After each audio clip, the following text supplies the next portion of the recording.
Overlooting recap. The final week, really. There's just one more day before the competition is over. But, well, it's been 6 days since the last recap, and it feels like a month. There's just been so many runs submitted, so much activity, even the specific day where I was recapping the last run. Since that day, there have been so many runs. During that day, Half-Painted Vocalist did 3 more runs, pushing that record down further and further on just the same day I was doing a recap for it. It was really exciting. I hung around in the chat. I hung around watching him do it. Very, very exciting stuff. And so let's go ahead and get into it. Let's talk about the different runs that have happened. Also, by the way, and I should mention, C0, so that's all C5 stuff, max corruption, max difficulty. C0 has gone untouched up until really today. In the last few hours, there have been a couple runs submitted that are very fast, but we'll wait and get into that later. All right. Now, this is the run. This is the run that we saw the other time. I'm not going to go through this one, but it was a 17-minute, 40-second C5, the world record at the time. Let's go forward here. But again, since then, Half-Painted Vocalist, we have a 16:23 done that day, 15:12 done that day of the recap anyway. And finally here, says 5 days ago there, 14:10. That is this run. And for these early runs, until we, like when we get to the top 3, I'm going to speed things up until we get there. At the top 3, I want to watch the full run. I might skip around a little bit as we go along. Maybe for this one, I'll just chill out and watch it. We'll see how we feel about it as we go. But just so you know, I know there are a lot of runs. Okay. Do you know what your time is for it? I would figure turn up. You know, maybe 40 minutes or something like that is a good. I do a bit. I talked during this because I actually joined, like I mentioned, during this this day. I did my own kind of recap, talked about things. Vocalist was doing runs, getting great run times, and so I actually joined the call and chatted with Vocalist live while this happened. My voice is going to be a little quiet there. I think Vocalist is going to be a little bit louder. And so don't worry too much about that. I'm going to be recapping, so you'll hear my voice either way, huh? Immediately, though, we have 2, 3 leather items, but we're playing as Max. Oh, poor Max, who cannot wear items on whatever slot they want for the most part, unlike the wonderful Shadow, okay? But no, playing on Max, and so we are wearing currently just 2. We get our 3rd. Honestly, I mean, a pretty perfect start. You have 3 Villager, giving you the ability to have higher rarity, better items. You immediately get the 1 staff from the chest and a 2nd staff from a like all of your first items here. Every single one of them is basically perfect, which is kind of insane. I wouldn't expect it all the way throughout, just because this luck is a bit insane.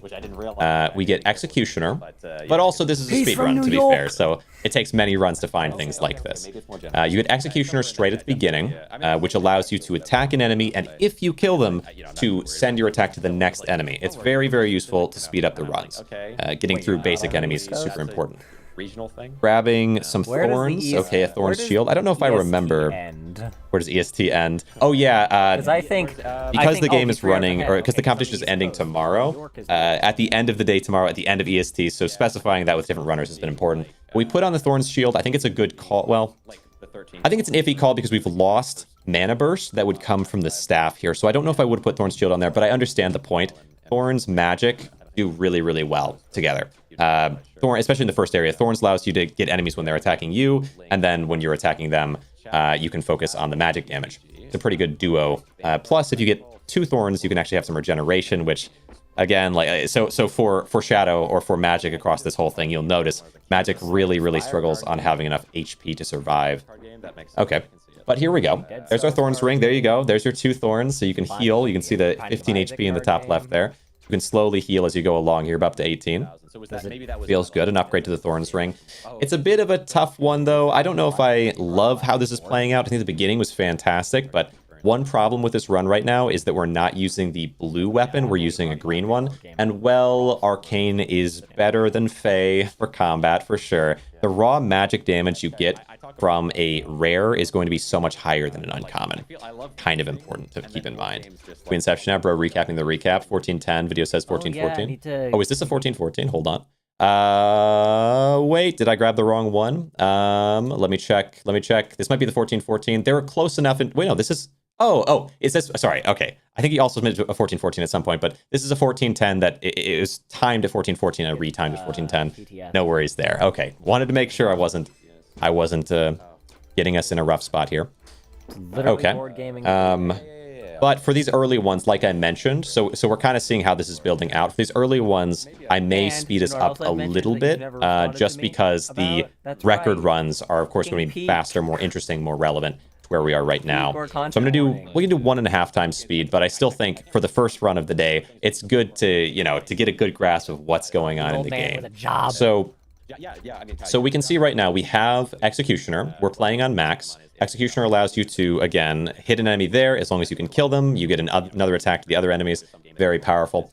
And we're just filling up inventory right now, looking for something that's actually going to be useful.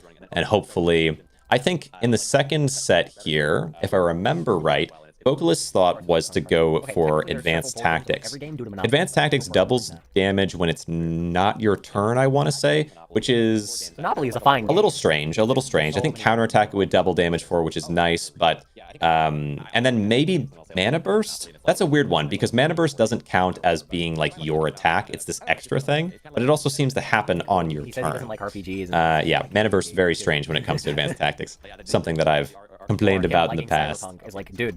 Okay. But yeah, so far in this first area, we're using a Mask of the Helpless, I want to say, which allows you to have a little bit better damage amplification. It doesn't do a whole lot, maybe a little luck or something. And then still wearing the boots for a bit of extra luck, mostly just because he has no boots to use right now. There's not really a good boots option. Throwing on a ton of Ironclad to go with the Arcane just to have a bit of defensibility. You know, I can't say how much it would have helped the run there. We take an increase to Ironclad and an increase to Faceless because at this time, Vocalist was really pushing mostly, I guess, towards Ironclad Faceless still, really. Kind of interesting, because Ironclad does way better if you have Advanced Tactics, so it's not the worst call. Yes, I did. Oh my gosh, but you also get a mana hat. Like, you kind of have to go for mana here. I think at this point, it's like, yeah, we need to push mana. So magic damage. Yep, there's another magic damage item. Come on, get that Ironclad off your body. You don't need it. All in on magic. Magic Lover says, of course. A refresh, you get the magic staff. Yeah, I think at this point Vocalist was accepting that magic was the only viable option. There's not really another way to play it right now. Still, partially lacking the boots. I think I even commented on it after, was like, because with Shadow you can wear, like, I could take this hat and put it on the boots there, and then I have four, you know, for Shadow, where for Max you're really restricted on where you can put it. This hat is never going to have a use because you already have the legendary hat. Kind of tough. How hard is it to set up the speedrun timer, and can I pause the game? Can I pause the game time with menu or something? So the timer, it's real time, so like if you were to pause the game, you still would be counting your time for the sake of the run. So a bit challenging there. We throw on a ring. Okay, good. We got a new ring, because yeah, the Ironclad ring or the Thorns ring doesn't really matter there. And you get a necklace. So you're sitting on five Arcane. We have accepted that Ironclad is just not for us and taken off all the Ironclad items. And nothing there, yeah. Yeah, just attacking. What would be the play for the third skill? The third skill here... What is going on in chat, dude? Yeah, it has to be dual wield, right? I don't know if I care about the other two options. Chat was also kind of pretty active at this point in time. I was reading off so many of Vocalist's chats. I never said I knew it. I said I've heard of it. This guy loves Lone Star, dude. This guy loves Lone Star. Yeah, Vetras is in the chat. Vetras was My talking about Lone Star at the time in the PFP is the exact in the chat there. Okay, so probably we're going to be going for dual wield and just taking, yeah, an upgrade there. Whether you go tier 2 Arcane rare or you go a tier 1, yeah, there you go. Swap back to a tier 1 or tier 2 epic now. Yeah, not super important on that one. I may skip us forward a bit. Again, I'm going to be skipping through some of these early runs. But the mythic chosen, interestingly enough, is the boots. I don't hate boots. I've seen boots used for sure, because the boots allow you to have more than max swiftness, more than 100% swiftness, which means you can attack potentially, let's say, 5 times in a turn. It would do a lot for this run. The problem is that the amount of damage is not being enhanced. So looking for a damage mythic is nice to just end fights earlier. Sometimes with swiftness, or like those boots, is you end up with maybe like 15 attacks because you're just trying to eat through 1,000 or 10,000 health on the final boss, and it's like, yeah, I mean, okay, like, I'm glad I can do it. I'm glad I'm alive, but I wish I wasn't being alive for so long to just finish the game, you know? So, yeah, the boots are a tough one.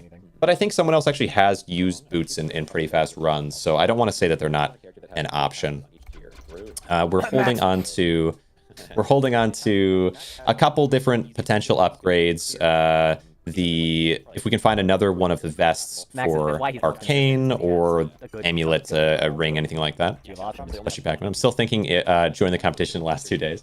It would be kind of crazy. It'd be kind of crazy to join now. Although I am considering, so today has been eventful because there was a new update to the game that included auto attack, which I'm going to allow because I don't think it's faster. And so it's just like a way to reduce some of the strain on runners. And all the runners seemed okay with it, so okay, there we go. And then also it released turbo mode, which is just faster speed. Manual attack is faster? Yeah, generally, I think so, yeah. Auto attack, it seems like with manual attack, there's ways to get in like an early hit. Like I might have mentioned earlier, as you go into an arena, you can click, like you can click fast enough to get like a multi-hit attack. There's different things that exist that I think make it a bit faster. Also, auto attack is going to randomize who you're attacking, and I believe. And Executioner, for example, benefits from attacking the bottom character, because if you execute bottom, you go straight to top. And if you're fighting a boss, most bosses have this, especially Area 1 bosses, have this kind of rule to them, where if you can kill both their allies, then they're way weaker or way less effective. So you almost always want to be attacking bottom character, and I don't believe auto attack does that for you. Real-time timer, then turbo matters a lot. Oh yeah, turbo matters a whole lot. That's why turbo's banned. So in the competition, because there's only 1 day left, turbo mode would just warp, like the time would be like cut in half or more with turbo, and so it just doesn't feel right in the last day to make that change. But I think turbo's super interesting. I'd like to see it run. I'm considering doing some type of competition relating to turbo mode. Like I could do a really short one or something like that, just to kind of see how that goes. I'm still mulling it over. Because I do like this game a lot, and and the community that's around it is super cool. So we beat the first boss there pretty cleanly. Not much damage taken, and we're holding on to a ton of potions. We throw the wound potion on, which wound potion helps so much here. So much here because it increases all damage done by the amount of itself. Throw on some poison, sure. We can see though, like I was mentioning, if you had the mythic staff instead of the boots here, your damage would be being amplified by a certain amount, like your mana burst increases by a decent amount every time mana burst activates. And so your damage will be going through the roof, where with this one, it's just increasing the amount of attacks. If every attack is small, but the amount of attacks are increasing more and more, it's also increasing the length of turns, and it makes this boss fight a lot slower than it could be. But it's still a good run. I mean, 14-14 is still solid, especially for C5. I'm saying it's slower because my splits are funky, but that's a faster run. Yeah, it was a good run. It was a good run, but what was separating it potentially from a great run was the fact that immediately after, like this happens, and then a little bit of time passes, and there's this point essentially in Vocalist here's run where in a prior attempt, I believe it was, the splits got all messed up. So I don't. Let me. Yeah, there. So it says 13:55 is the fastest time. And that was not actually accurate at that point. So it says 13:55, but really the fastest time was that 14 that we just saw, 14:10. And then Joe comes in, St. Joe comes in, which is another runner, the runner earlier I mentioned, who had gotten a record and caused this big day of attempts from Vocalist. And here's what Vocalist says as Joe comes in. Or I guess see here. Should be around the right time. I'm not gonna use them. Yeah. This is a pure consumables no use. Yeah. I mean, I guess you just spam them all.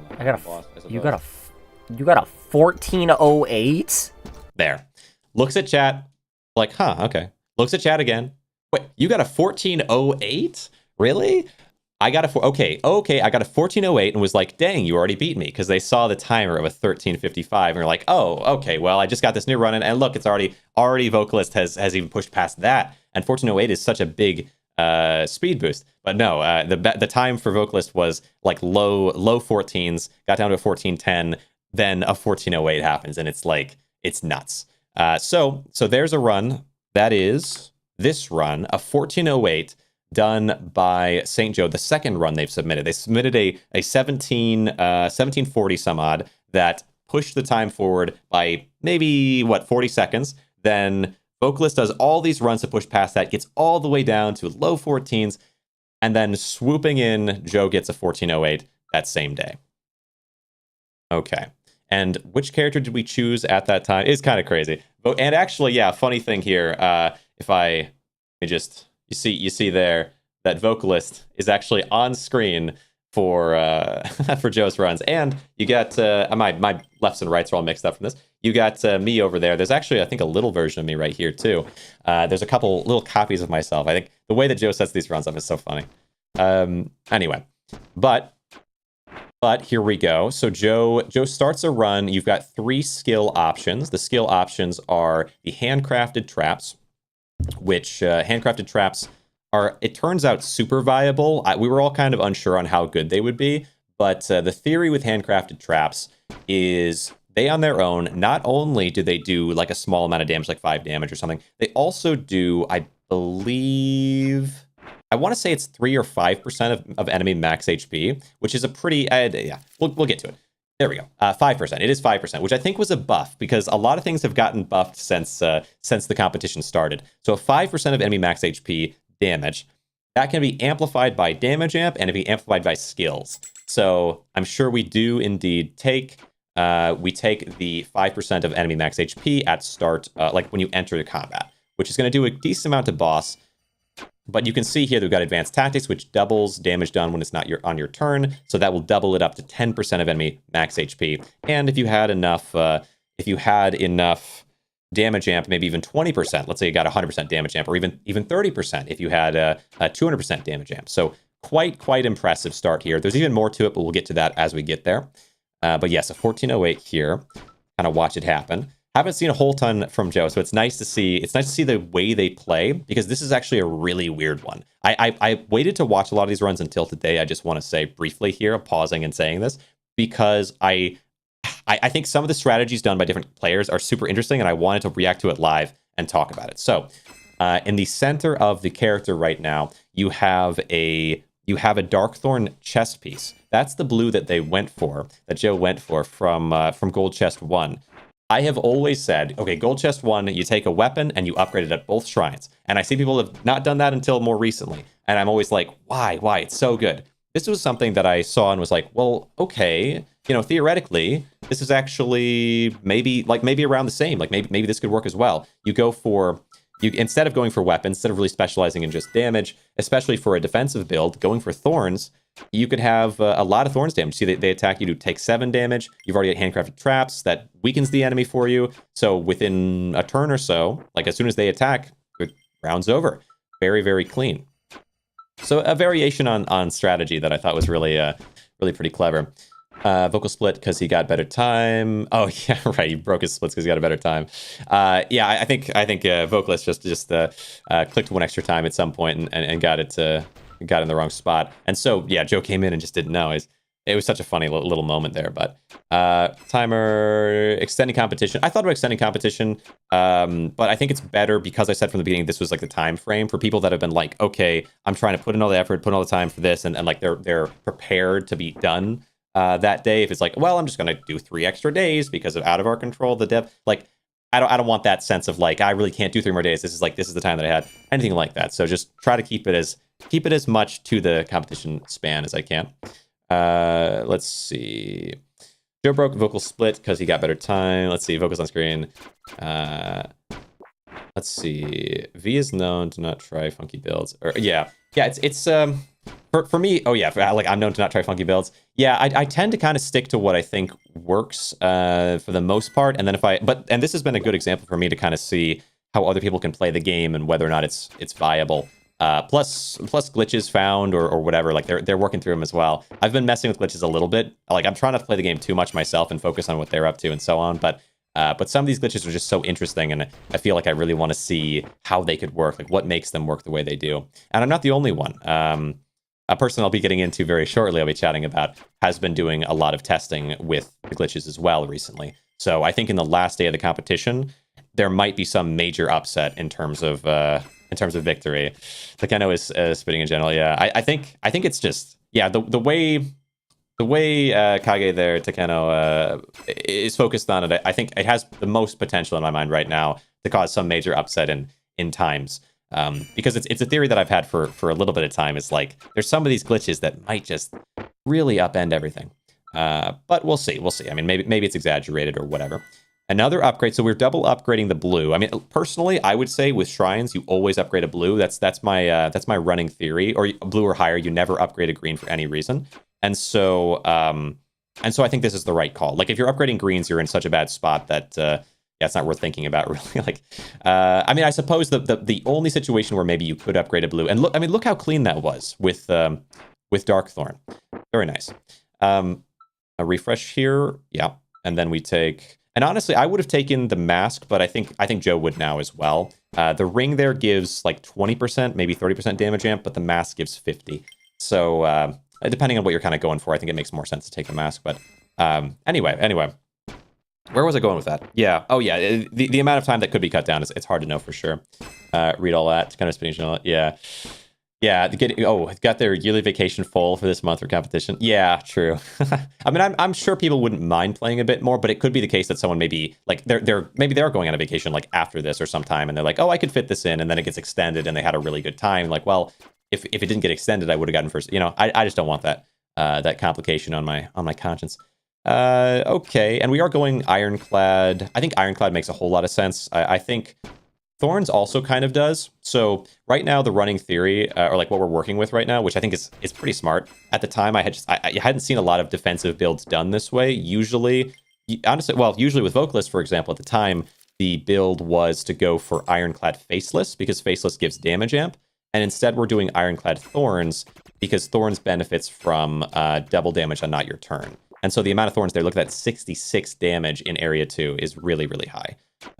Worth it to throw another Thorns? Probably, yeah. Because right now, Ironclad's advantage is that it does enemy max HP, and, well, that will be very good against bosses. For regular enemies, the amount of damage from Thorns is just going to be way higher.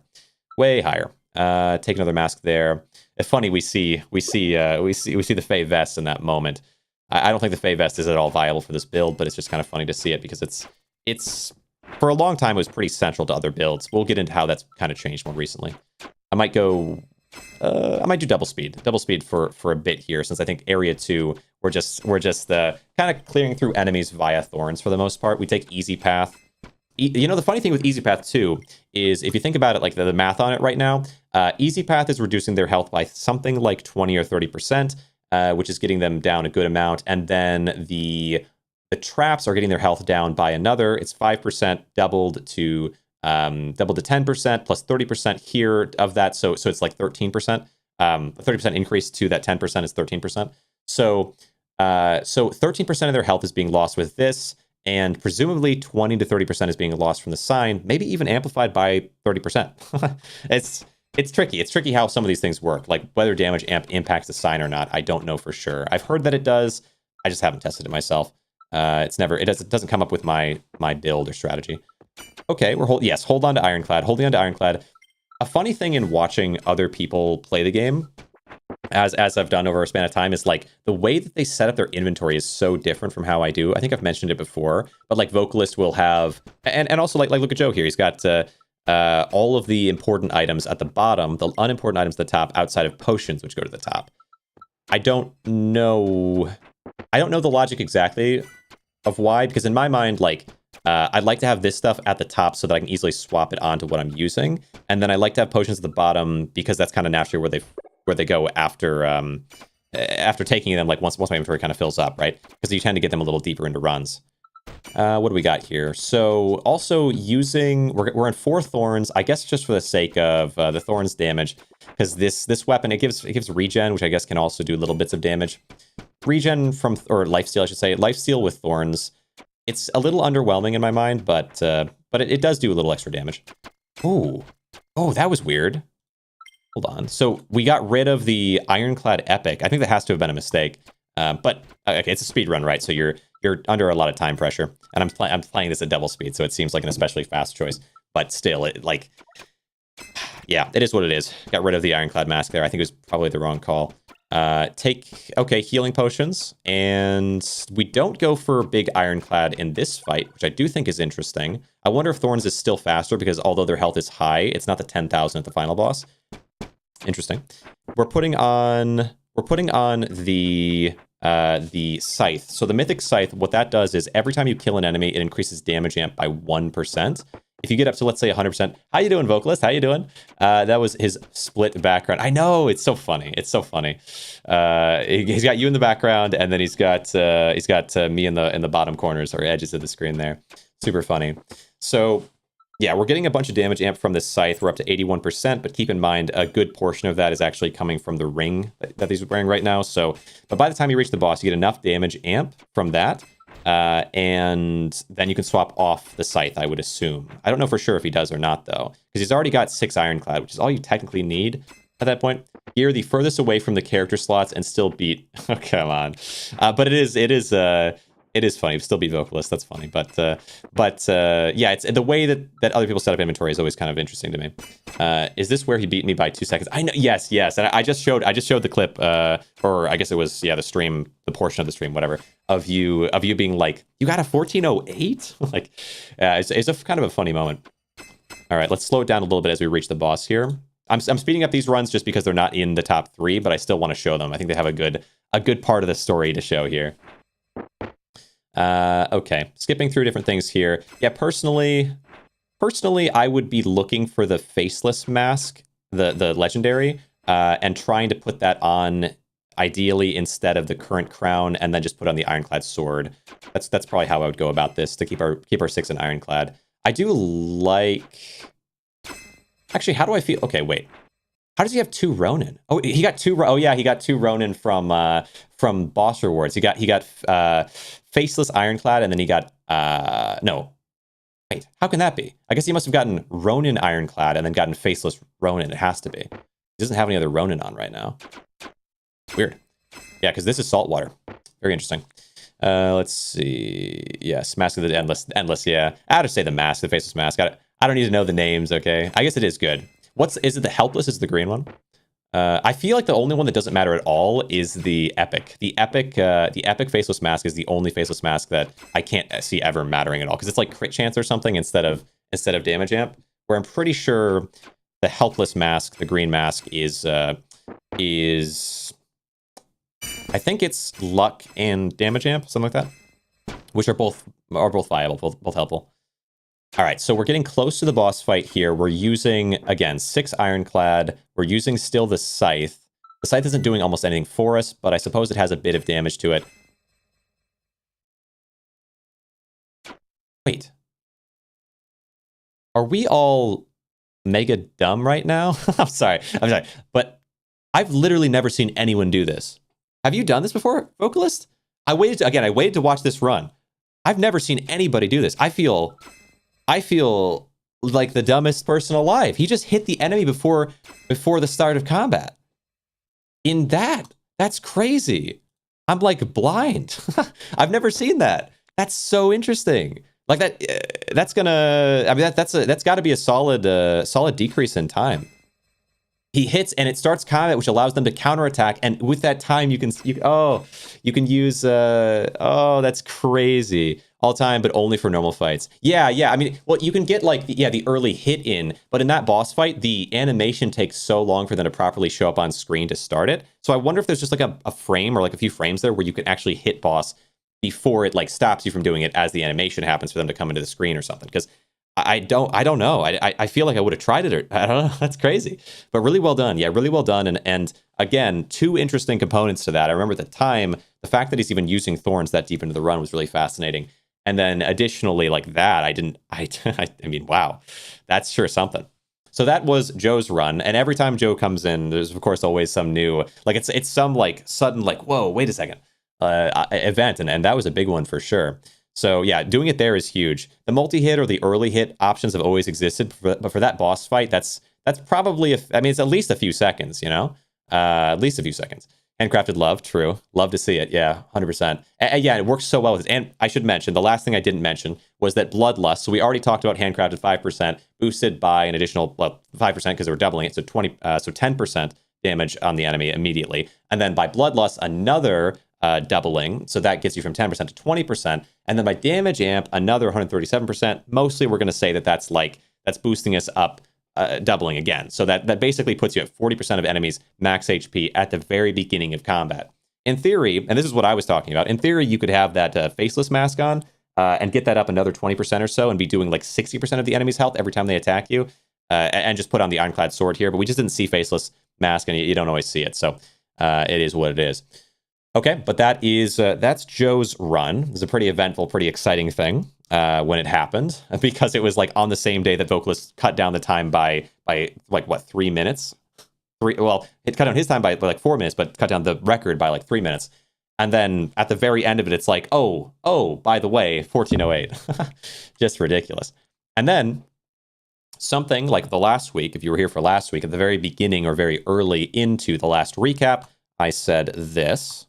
And I'll also mention I've been watching different runners. I'm trying to keep an eye on different runners. So Kage here, Kage Takano in the chat. I've been keeping an eye. Got very close last night with a really solid run with a pretty cool build. I'm a Magic build user myself, so I had a lot of appreciation for it. So we'll see. Looking forward to the submission of a run very soon here from Kage. And so that was a preemptive thing, because not long after that, you can see here, St. Joe, the 1408, it was, I believe, 2 days later that Kage submitted their first run, which was this one, a 1419, which is the very first run they submitted after, like, the night before practicing and not being able to beat C5, or yeah, I think it was. A couple days later, they submit their first run to the board, and it is within what was it, like 10 seconds of record, so, or like 11 seconds, something like that, so very close to record, and the very first run Kage submitted. I want to watch some of this because a new person, of course they have better run, whatever, but a new person submitting a run for the first time, there's a lot of like, okay, how did they play, what are the differences? Yeah, I thought super solid. Okay, so let's take a look here. Always exciting to see a new person come into the game, and it's not the only new person left as well, by the way. There's another new person who has a very exciting run to show still, as well as the other runs we've talked about who are quite good at the game. So the beginning of the run here, honestly, I really do like the basic common Ronin weapon for an option if you're just trying to get some weapon to use. Of course, Villager is going to be the preferred thing, or who knows, maybe you can find an arcane staff early enough, but the Ronin weapon does decent damage. 2 copies of it, getting you 4 to 5 physical damage, not bad at all for a common, okay. But taking that off because we're getting 2 Villager to get a little better luck. Honestly, 10 luck, who is Kairos? I know, we'll get to it. Two luck items get 10 luck. I do think it influences a little bit the rarity, and so it's worth having. Also to note, we do have it. This is the first runner besides myself talking about it and having done runs of it before. The first runner that we see go Shadow and fully commit to Shadow with this C5 run. So pretty cool. They get Kage here. Well, as far as I know, okay, like at least of the top runs, they get Hunger to start and carry on attacking. Hunger is good because the first turn of combat, every combat, you get 1 extra attack. However, as the downside, you lose some physical damage. But if you have 0 physical damage and are all in on magic, it doesn't matter. And because it's a magic build, perfect, right? We go with magic, hunger, easy enough. Use the healing potion there, and I'm a sucker for this. I think a lot of people have a tendency to save using healing potions for a moment, for the right moment, essentially. And although it does slow down the time a little bit, if you can successfully win a run because if you can, let's say, I would rather take 3 extra seconds every single run and use a healing potion, which it just doesn't even have to be that long at all. But I'd rather do that than lose each of those runs because I didn't. You know what I mean? And so I'm a sucker for using healing potions when your health is low. Just use them, And now, obviously, ideally, perfect world, we wait to use a healing potion until between combat or until a potion master or something like that. But I've also seen a lot of really, really promising runs, fall in just the where it's like, oh, you have a healing potion. It could have, whatever, could have saved. I've had it happen myself. It's very easy to happen where you're like, and I remember when I was getting into the game before I started speedrunning it, and people would be like, those red potions, yeah, those heal you. Try using them, and I'm like, it hurts me deep. But they're right. It's a very easy thing to forget about. Is healing potions. Makes sense. Let's see. Magic in your Discord. Oh yeah, I believe it 100%. Well, tell him to get in here, gosh dang it. Spit about it in my chat, okay? Tell Kage to get in this gosh dang thing, because we're talking about a beautiful Kage run right at the moment. Let's see. Magic Discord all makes sense. Try with Shadow. Interesting. Fully deserved. All right. So where are we at? So yeah, and we got another rare. We're hoping for a really good chest. So first area, exclusive to Shadow. I've talked about Max a lot in the past, so I haven't had to cover this so much during the recaps.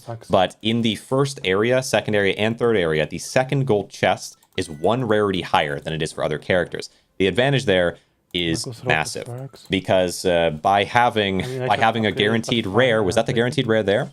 Let's check that.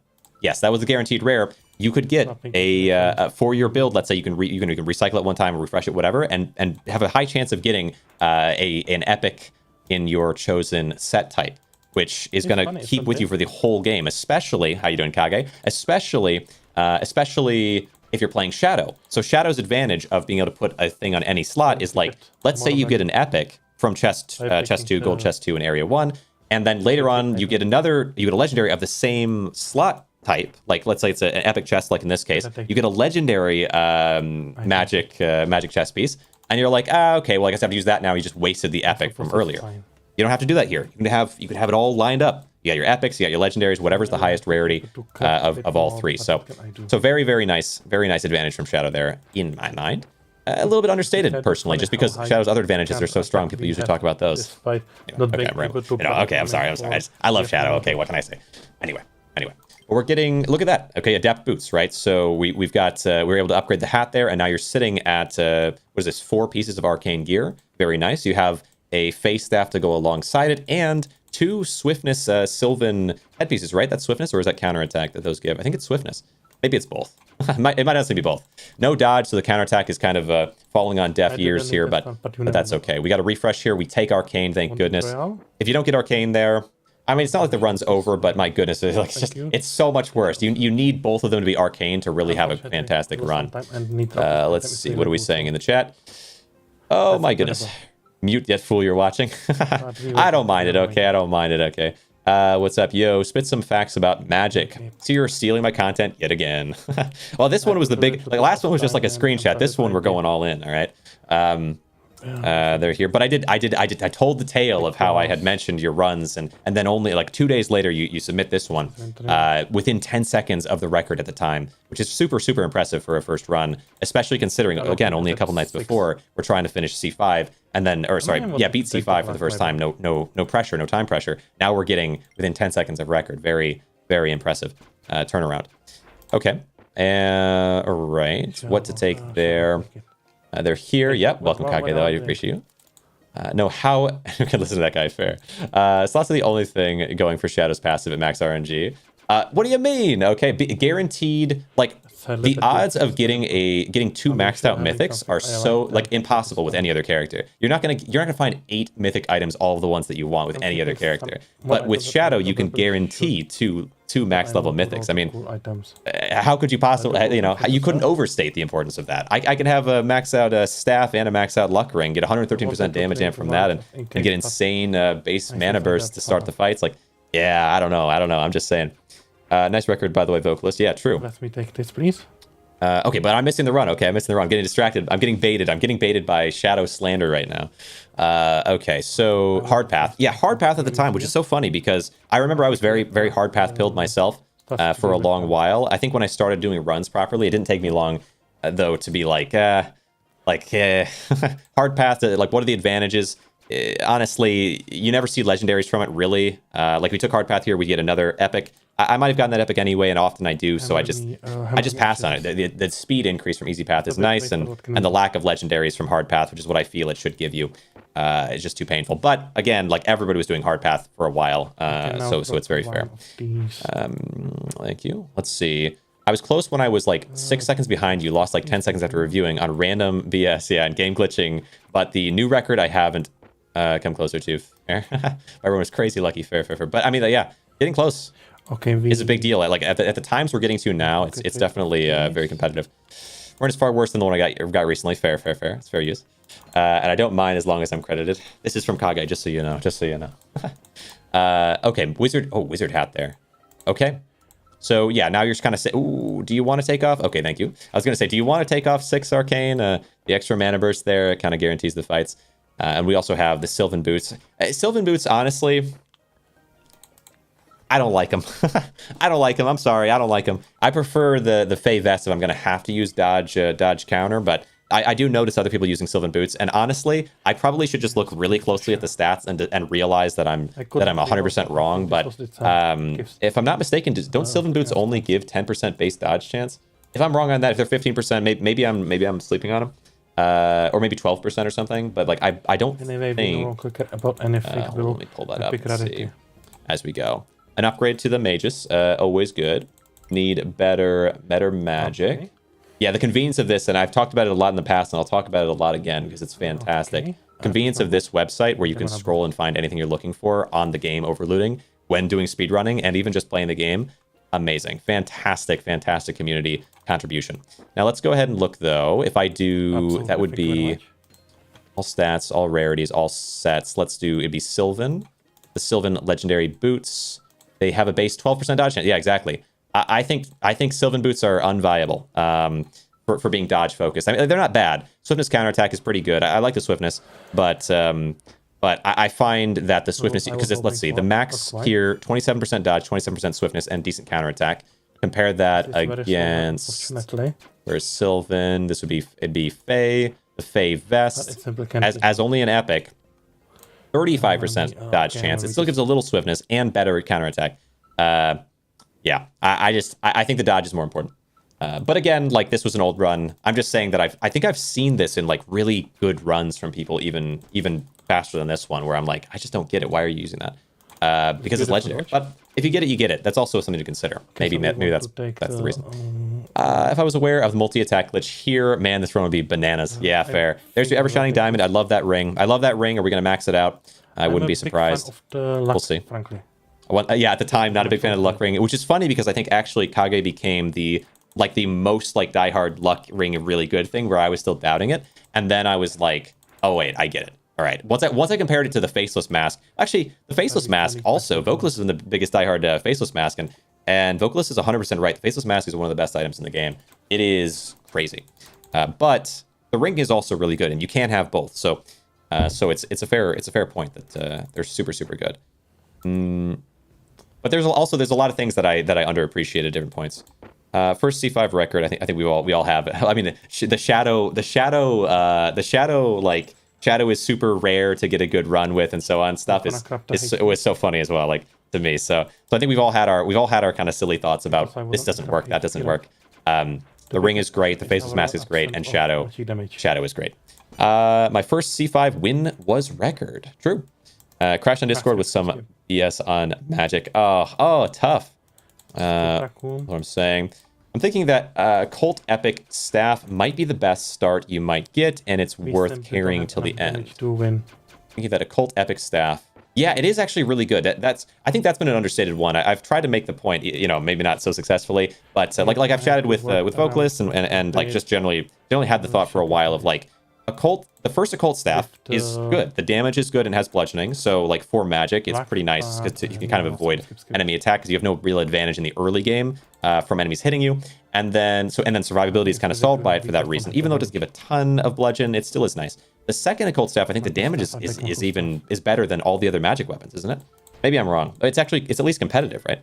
I'd try Shadow if I joined today. Yeah, for sure. 100% chance to stun is huge, and the magic damage is second only to Mythic by 1 minimal damage. Yeah, that makes sense. That's what I'm thinking. Is like the damage I believe on occult is actually high enough to be worth considering. Although like not having up to 6, whatever.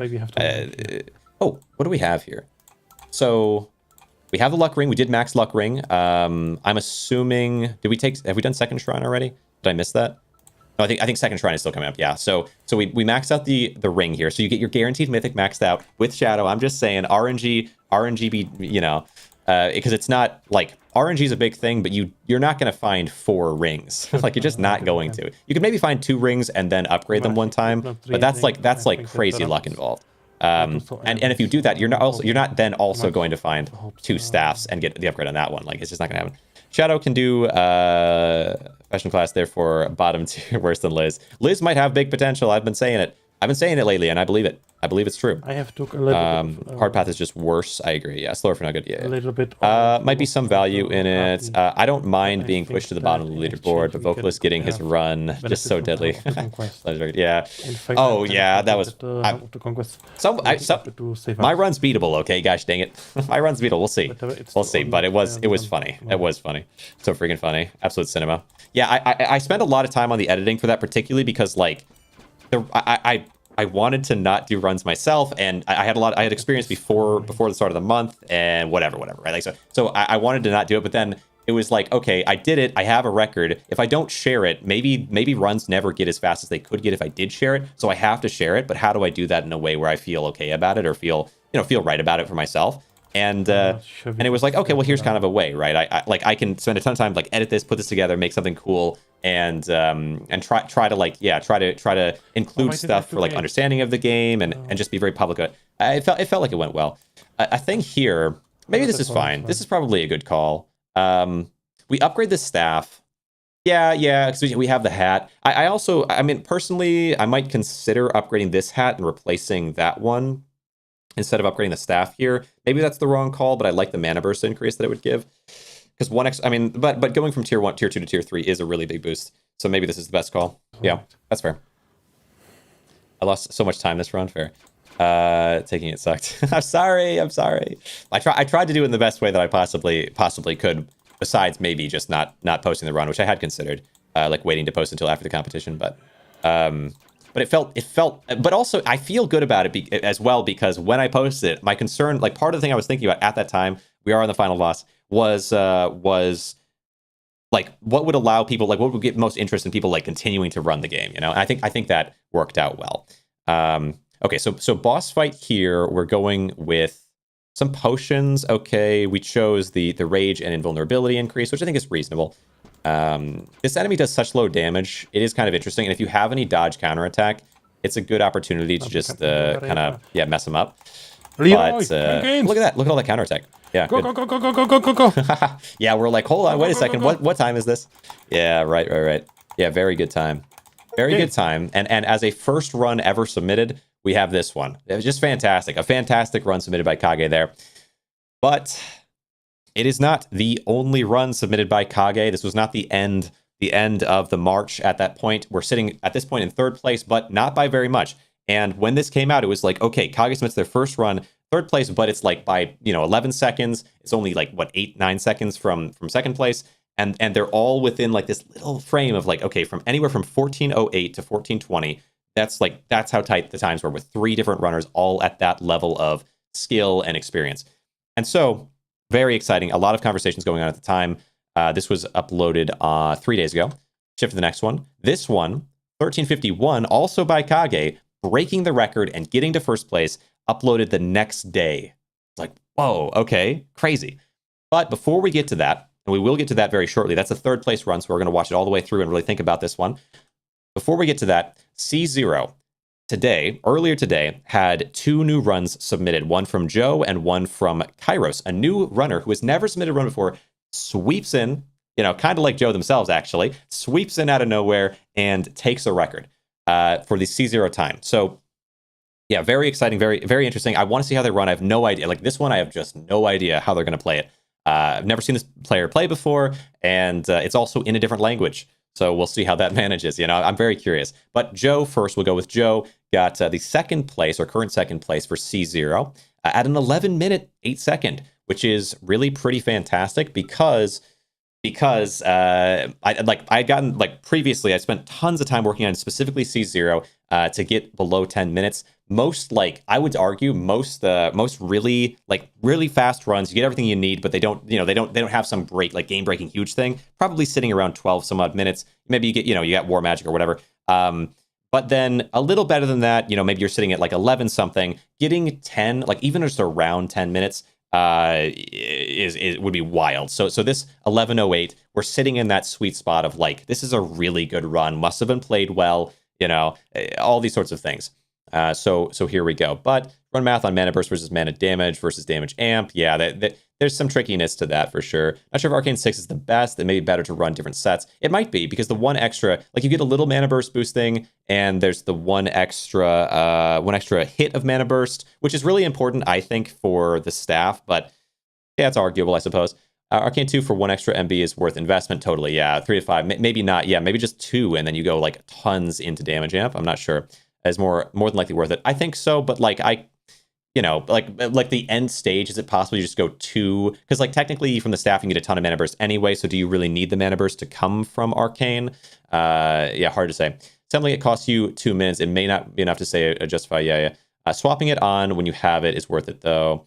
Talk trash about my ring, and we have Holy War on our hands. Yeah, we got like a little bit of chats to catch up on. I do apologize for watching after the fact, but I will go through some of these, and I'll actually pull them onto the screen so you can see what I'm talking about, because I previously did not do that, and I was a fool for not doing it, huh? Okay, so we'll go through some chats, and then we'll get into the fastest C0 times that were just submitted, and then finally the top 3 runs of the game. There was a lot to get through, so I hope up until now it's not taken too terribly long. An hour to get through a ton of runs, I think is pretty fair. Arcane 2 for 1 extra MB is worth it. Let's see. Swapping it on worth it though. Talk trash about my ring. We have a Holy War in our hands. Yeah, the luck ring is pretty crazy. It is pretty strong.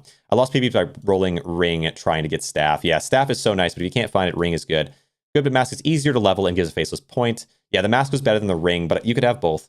One of the point, by the way, why I'm not sure if Arcane 6 is worth it, because you can stack so much damage if you skip Arcane. Yeah, honestly, actually, as Shadow, unlike Max, okay. As Shadow, you could have 3 of the masks in theory. Now the odds of that are low, but maybe 2 of the masks, max level plus the ring, and then maybe another ring that's just faceless for the sake of getting faceless boosted by an 80% damage amp. It's good. Sack so much damage amp if you skip Arcane, and since MB scales off the damage, and so then you could just go with 2 Arcane at that point, and the mythic staff and the mythic ring, and then a couple faceless masks. This is obviously very unlikely, but that's just how that's how the game is played. Play max, so you can't use shadow strats. Which eye? There was an eye at corpse. Oh yeah, early. So this was before the eye was really discovered as being super important. Is you take the eye and use that to kill the final boss's minions, and then you just destroy them, all in on them. It's arguable because the staff, though, amplifies you based on mana burst, so I actually don't think the eye is the right call for magic builds, but it's important for sure.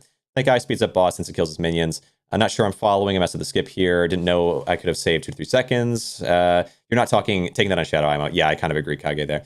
War Magic, first we hit. Doesn't matter. War Magic hits obliterates them. In 14 hours, I didn't beat time I wanted. Fair. No, the Helm of Conquest hurts you like Faceless does. Yeah, Helm of Conquest is very similar to Faceless. I think it amplifies every turn, unlike Faceless, but yeah, similar concept. Also a good way to speed up is ignore the Forge. Agreed. Lose so much time on menuing. Star 3 blue staff is stronger than Star 1 legendary staff. True. Yeah, there's been points definitely where I've decided not to upgrade the Star. Like honestly, I've won runs with just the blue staff at max upgrade. I think it's a good call if you can't find good legendary. And Undeadly, fair. The most emotional runner ever showed incoming. Acid the start. Go. Timing level pro. Holy cow. Okay. Beat Joe's run with my current PB. I just didn't upload it since I think I can beat it. Okay, well, look forward to seeing it, and I'll do a recap at the end. I think sometime early next month. Try to really focus on a video. Again, depending on my my level of motivation, right? But I would very much like to, and I do plan on it.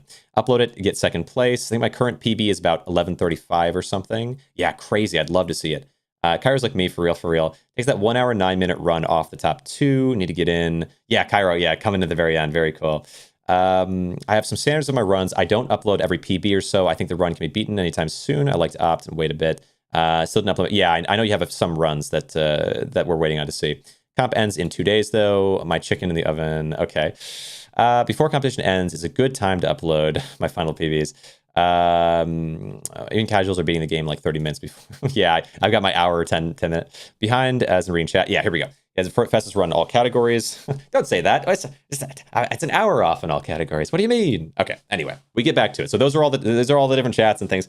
Fastest categories. On Shadow, it's not a take, but on Max, it's fine. Yeah, because of quad damage from Advanced Bloodlust. Yeah, definitely the eye is better on Max. Okay, there's all your recaps of the things that people have been saying. Let's get back to this now. So the C0 runs, we're going for top 3 C0 or top 2 new C0 runs, which have just been submitted today, and one of which is from a whole new person. 300. We have one more message from. Oh yeah, okay, that's a long one. A theory message basically comes in from Kage, which I'll look at a little bit later.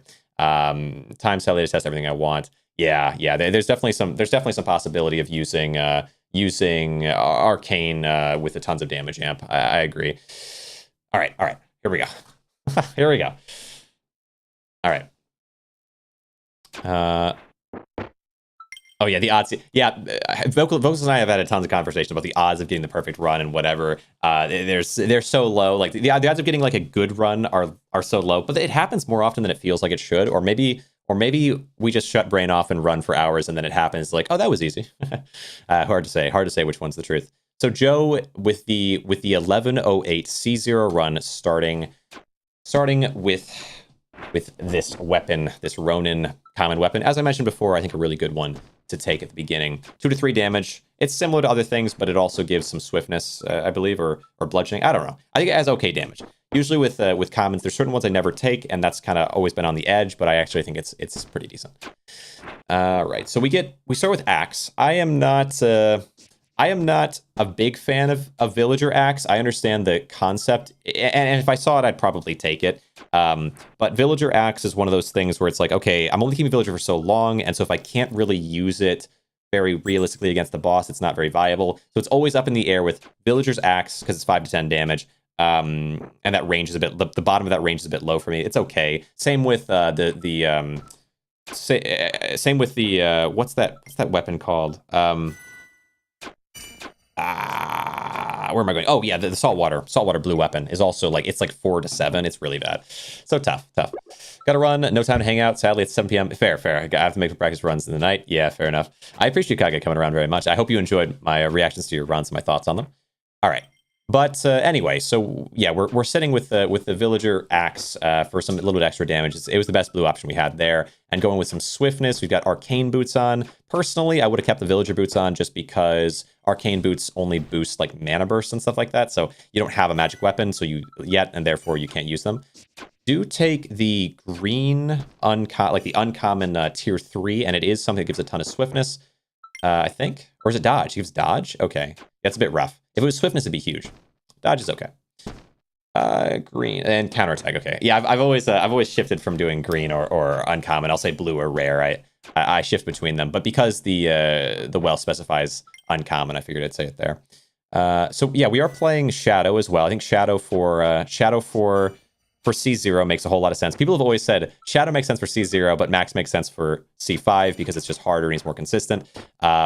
I've always said that, like, okay, whatever you say, but I actually think Shadow is better for both. But that's been my stated position from day one. But I think it might also be true that like Max might be so unviable C0 compared to C5 that it's more the case of like Shadow is better for both, but Max is like unthinkable for C0 just because C0 allows enemies to have less HP, which means clearing through them is way faster, which means having high damage is way better than trying to do counter damage. We get Witch's Staff, something Kage mentioned earlier, it does have very high damage.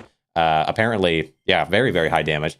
And comes with some bludgeoning, 15% bludgeoning, which at base is pretty strong.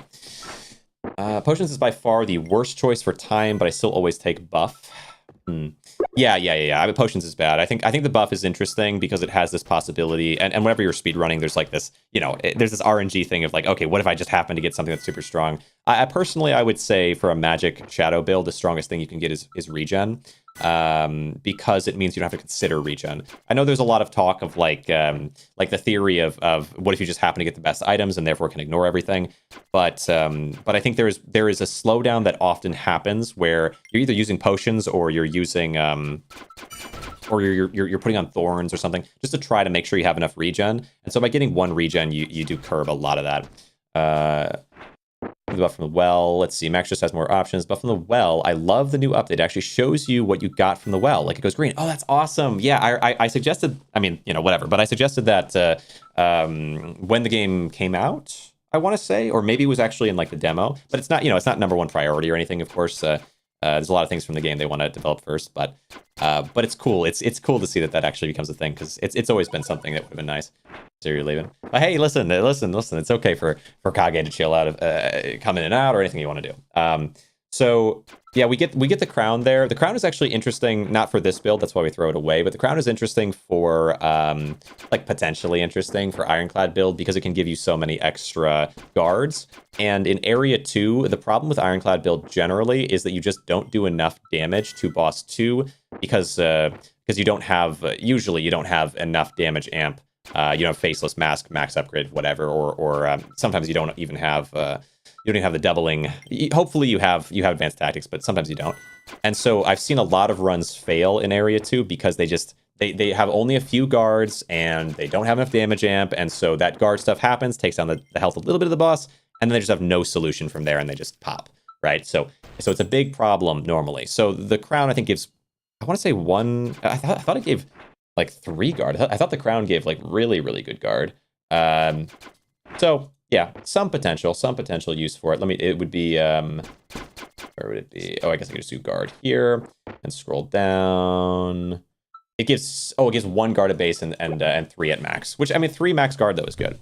Let's see. So, okay. Greeks and Troy. Troy, so yeah, the Greeks said they would leave in Troy, fair.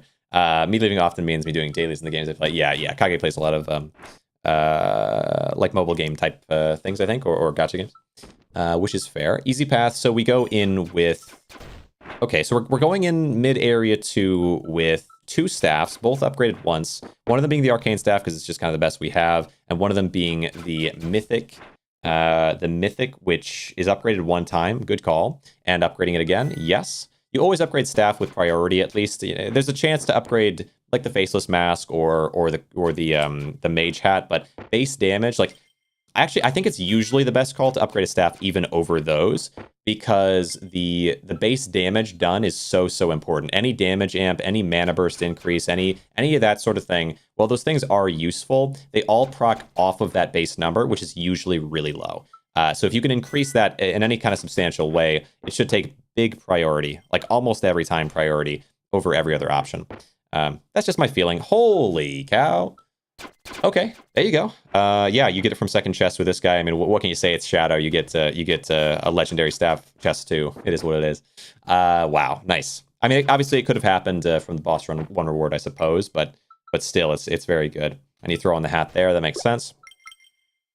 So sitting at 6 in arcane, and we have the legendary staff and the epic occult staff. Very good together. We're sitting now at 7.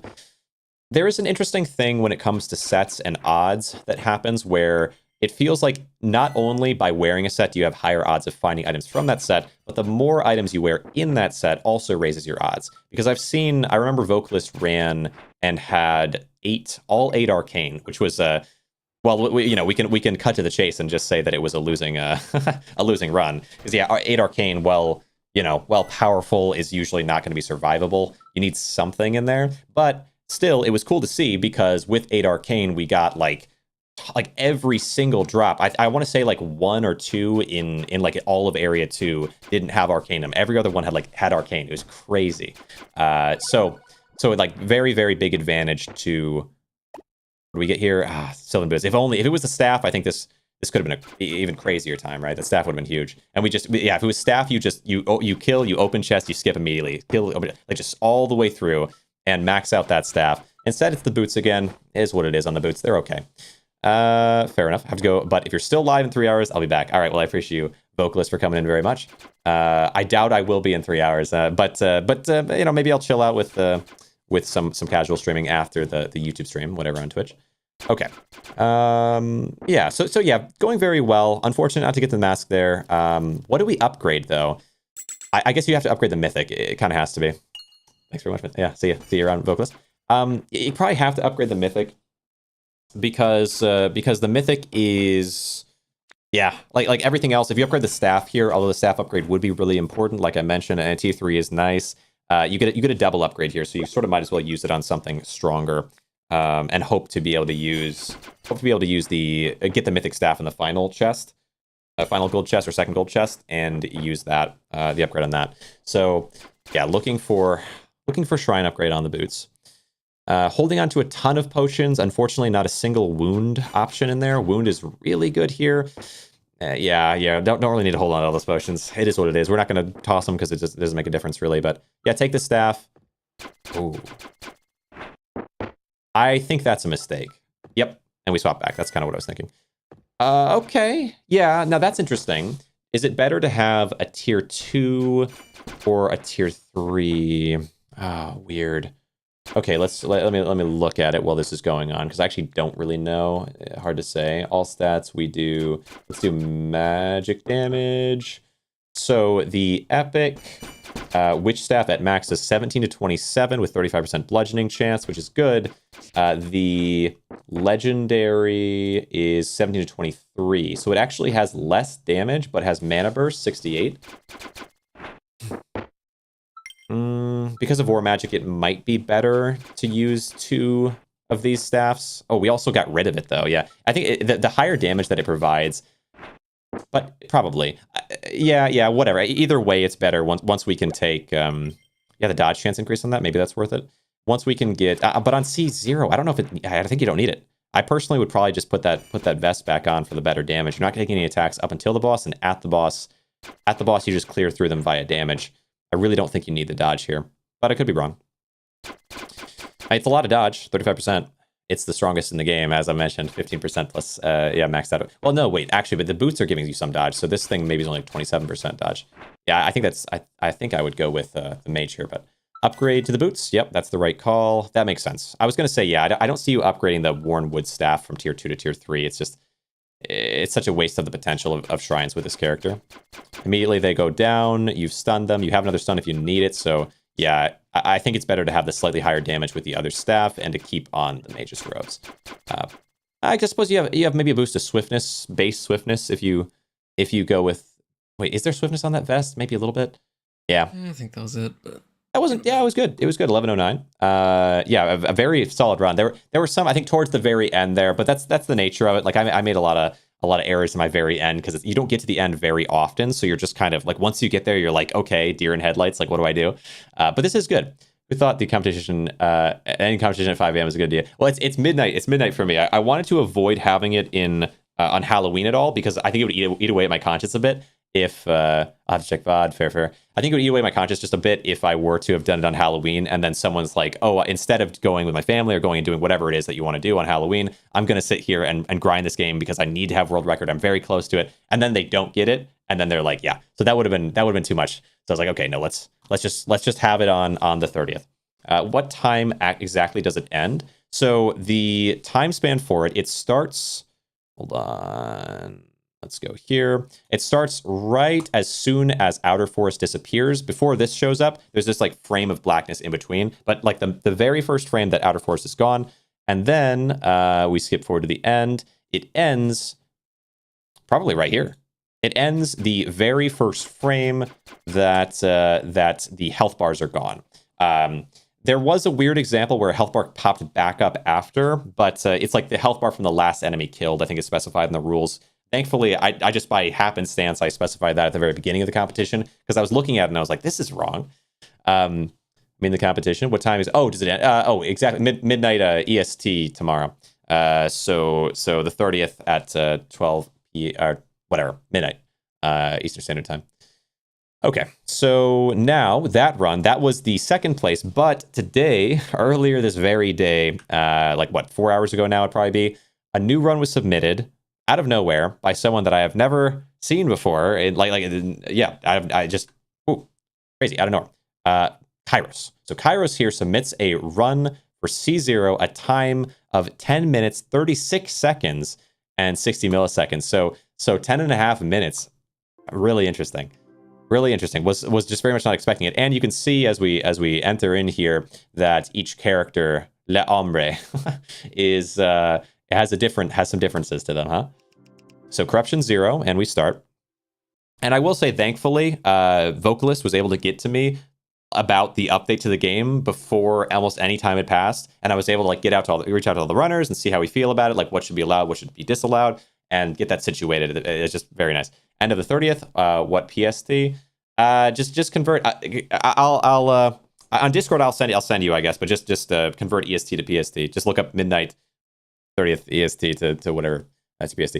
But all right, here we go. Sub 11. So this is sub 11. You can see I had to do actually an interesting thing, and I think different languages might. And this was something that Kage mentioned as well, but I was already kind of feeling this. So for this, for it, whatever the outer forest here is there's not a black frame in between. The text ends, and then the very next frame, like immediately after the text is over, is when this starts to show. For English, that isn't how it works. Like the text ends, there's a one frame, and then it shows. Very minor, very sort of unimportant detail, but something that I noticed that technically is one frame better for. But also Kage mentioned that they think on other languages it's more than that. There's other differences. So maybe. Probably nothing too insane, but if you could save like a fraction of a second every run, I guess why not? Especially as it gets faster. Right now, I think there's still room for people to save maybe like a full minute, you know. But that's been my theory from the beginning. Like when I got my time, I was like, you could probably get an under 9-minute corruption zero in theory. The odds actually getting that are way low. But just to point it out, like I don't think we need to be so particular that we do different languages. At least at this point, but if someone wants to just maximize their own times that way, I think that does make sense. So beginning of this area, this is a new player again, so it's going to be a bit of a adjustment period of like, okay, how do they play? Why do they play this way? What are they thinking? So we have 2 villager items. We got a helmet, which personally I wouldn't have taken because I don't think armor really matters that much. Like you just tank the damage, it's fine. So the extra time of that probably doesn't make sense to me, but then they take the blue staff, but their time is good. So like it's very competitive with other runners at this pace. There's a full 30 seconds ahead of the run that Joe had submitted earlier. And so clearly this is an experienced or talented runner. That choice is just something that I think from the other runners at this point, I'm unlikely to see. I also wonder how long they've been running the game. Kind of interesting. But we take our 3rd villager item, which raises the rarity, and then we take a bit of luck boosting by combining that with villager. Technically gets armor up as well. And we take hunger. We've got war magic, and I always forget what that one is called. That last one, the mastery that I really like for Shadow personally is so like this central one. The mastery that I take for Shadow is fear of death. Generally, there are a few other ones that I might take. But this one, I suppose I would take if I had to. It's called Absolute Power, and it's one Kage has mentioned is actually really quite good. The damage increase from damage amplification is doubled. I think that's something that I've been kind of sleeping on up until now because I don't usually use damage amp. But more recently, my theory is that damage amp would really, like at the very end, you could use the Faceless Mask or the Luck Ring to really increase the speed of Shadow. So Absolute Power there, that might be the perfect trio at this point in the game. If I were just going for like the absolute perfect run, Shadow, Hunger, then War Magic, then Absolute Power. We'll see if they take it in that order or not, or if they choose a different tier 3. Solve is just, you're never going to take Solve here. Toward Eternity, I think there's no odds of those. Those two don't make any sense to me. So I'm pretty sure they might have taken the best 3 skills in the game for Shadow. Need to Google what midnight is. Like 12 a.m., 12 p.m., like whatever. Like that's the annoying thing about it is like, if it's like 12 a.m., right? Midnight is like you do 11:59 p.m. and then the next minute it's 12 a.m. So I say midnight because I don't want to say 12 a.m. because like 12 a.m. on the 30th would actually be like tomorrow morning, you know? Anyway, 0 a.m. Yeah, right, exactly. Time converter is so wrong. It's wrong to understand or hard to understand. I need to Google what minute it is. I love it, but it's incredibly hard to connect Hunger, War Magic, and yeah, getting them all together. So with them getting this is pretty crazy. Especially if DA ends up damage amp being better than Mana Burst. Yeah, the damage amp is going to be huge. Midnight and noon. Check Slovakian. Sure. Have we met a vocalist some days ago? Yeah, you were around. Yeah, Vetras was around with vocalist when vocalist was doing the runs. It's because I rated vocalist at one point, and then Vetras has joined in some of these reactions of what's going on. Okay, so. All right, we get a hat, and this one I should pay attention because this is new. Like this is a new player and a really good C0 time. So they go for Arcane hat there. They take this. It's okay for a little extra mana burst, but we currently also have these 2 options. Hard to say which is the best there.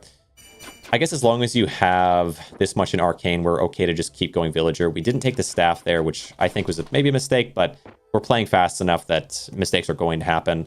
upgrade the Arcane's Adept Staff. And honestly, maybe it's not that much of a mistake. You might just happen to find the Epic Staff later, and you never even wear the Arcane Staff. I don't know, right? Because you're going with big luck, so the odds are a lot higher. We skip the Thorns Ring as well. I think there's a big focus in this run of skipping, which is definitely something that all runners should learn, because it is extremely, extremely useful. We do take the staff there. We see it this time, so it was an accident the last 2 times, but the game is gracious and gives you so many opportunities in this run, apparently, for the Arcane Staff. I can't be mad at it, you know? We take some bludgeoning there. Yeah, could end up mattering. I probably wouldn't have taken it, but we take Swiftness from that. It's also Fae, so Fae has some potential with Arcane. It always has been the case that Fae can work with Arcane. What's going on? Smart and funny. How many folks? Suspicion of Kage is like me, close enough. Handsome, smart, and funny. So why won't I just add 6 hours to after midnight, compete in the competition until 6 a.m. Now, wait. Oh, I guess for you. Yeah, I guess it makes sense. Wintertime costs us an hour. Wait, does UST have wintertime? Wait. Oh, I think it's different. So we have we do have like the fallback, spring forward, whatever concept, but it's some days off. Yeah, I hope that doesn't mess with what's going on here, because actually I think until the November 2nd is when our shift happens, but you can just look up online and it'll tell you. Yeah. Okay, so yeah, we're taking Arcane Hat and we're combining those in. We're still sitting at 2 Arcane. We got our Sylvan Necklace, which I don't mind. I think the extra swiftness and Fae and the Fae potential is good. You've got at this point you're not going to be using either of the other 2 Fae options. I don't think. Like, Fae does a little extra hex damage and gives you a little bit of swiftness, but look how much time they consider that for. That's what I do sometimes too, is like you get the golden chest, and it's normal, but like you get the golden, you get a good chest, it's got all these rares, and it's like you got this one which you could take, but maybe you don't want to take because it's just Fae, but it is usable and it does have good stats, but it's just Fae, so you skip it. Yeah, that's when something lands so perfectly on the balance between take or don't take. When that happens to me, I just take every time. That's my rule of thumb. I try to do that anyway, because if I even slide upward, I have to take something, because otherwise I have to slide back downward and the extra time isn't worth it. But like that's, you know, that's like, when I say like every time, that's like me saying like in theory, because I don't do it every time. I don't play perfectly, you know, definitely no one does. And so I'll say like every time is like remind myself, no, every time we always do this thing, please, please. Anyway. I looked up at EST converter and that is incomprehensible. Okay, let's do it this way. Your local time. I'll just send you over Discord later. There's like an auto converter thing that you can do. Okay. What is this? What are we saying? So 1, 2, 3, 4. We did. I missed the swap. Let's look at that. So swap. Don't use right click. We're using click and drag, but I've definitely done it myself. But definitely at that point, you've got 2 vests. Right click one, then click and drag the other. You have to click and drag the left weapon. That is the way that works. I do see occasionally Vocalist will switch weapons that he knows he's going, like ahead of time, that he knows he's going to be right clicking onto. It's a clever thing. It's not always super necessary, but it can be for sure. And I don't know if that's the reason or not, but I'm assuming that's why he does it. Nice to have 2 staffs here. We're definitely upgrading the Adept one, of course, but nice to have 2 rare staffs. And you're sitting at 5. Or 4, I should say. Yeah, 4. We upgrade that one. Yep, upgrade that one. Going into the first boss fight. You have a weakness potion. We're just going to acid hit, aren't we? Yeah, we don't care about weakness here. It doesn't help. Acid hit again. And their damage is low enough at that point. Okay, and we just... Yeah, we take Faceless. Okay. Oh. Yeah, it has to be the staff there. The Faceless Mask is always sort of tempting, but you can't take Faceless Mask yet, because the damage amp won't be... Your damage is too low at this point in the game to not take a weapon at the first boss. But I suppose if you refresh and the Faceless Mask is the only one left and there's no weapon option, then you take it, because it is good and it's helpful. But the weapon is... It can't be overstated or whatever. It can't be overstated, because it's as stated as it can be. I guess, yeah. Yeah. It's just so important. I mean, even though the Sylvan Staff at Legendary actually has really low damage in some ways, it gives you damage amp. Because, like, say that it's 10% damage amp going on right there. And that's coming from the wand. So that's useful. And then it also just has okay damage. It's a Legendary, so it's got okay damage. The worst damage of the staff types, but still better, so much better than a tier 1 rare that, yeah, we have to take it. And probably upgrade it... probably upgrade it. Honestly, I don't know. It's a tough call. We get Wound. Wound amazing. Wound is the best potion you can get in the game by like 1,000% for this this build. Okay. You could have taken the mana crystal there. We got it this time though, so it's fine. This game, I swear, this run is it's just like, oh, you didn't get it? Try again. Oh, you didn't get it that time? Well, I'll give you one more chance. And oh, there you got it. It's a little crazy. It's a little crazy for uncommon arcanes in area 1 and 2 crystals back to back. Just please take kind of deal. I think upgrading there is good. Probably upgrading it both for the staff is reasonable. The reason you might not go for that is that you maybe get the mythic staff after. But if you get the mythic staff after, you just upgrade it at the shrine in area 3, so to max immediately because Shadow's broken. Okay, but just saying. But yeah, no, I think that's a good call. The other the other universe is where you upgrade the boots of the hat. I guess in this case it'd be the boots. You upgrade those twice because they'll be useful to you in area 3. But beating area 2 quickly is so much more important than that. So fair to upgrade the staff here twice. What to take there? Unfortunately, nothing. It is what it is. USD have wintertime. Looked up USD. Oh, wait, I'm behind. 5 a.m. 31 for us. Yeah. Why 31? The 31st, because America is 5 hours behind us, and the content runs. Or yeah, contest runs 30th, not 6 hours. I was always. Oh, it might be 6 hours for Vetrez. There might be a little bit of a time difference. That's catching up to us. Wintertime made it 5 hours until America gets wintertime. Yeah, fair. Okay. So yes, we take War Magic there. That speeds up the run substantially. We still have, we're just waiting on Shrine 2 to upgrade, which should be in the next 3 combats, to upgrade our legendary staff. But definitely hoping for the staff from the boss. And reasonable chance it happens. For 11 minutes, with as good as they've been playing, it could happen. Upgrade staff, yep, good call. Interesting thing that hopefully happens here, I want to see it because it happened in my C0 run, is you have War Magic and therefore you see these flowers at the front. The way that they work is you kill them, they go into like a planting stage, and then they come back up after the, they have a waiting turn, then they come back up alive again, and then every time you kill them, this boss does more damage, but every time they live, so if you don't kill them, they do more damage. And so what happens here is you kill them, their little flower forms spawn in, but because you're still attacking so unbelievably much, their flowers die that shouldn't be attackable because you can't target them, and then they disappear forever.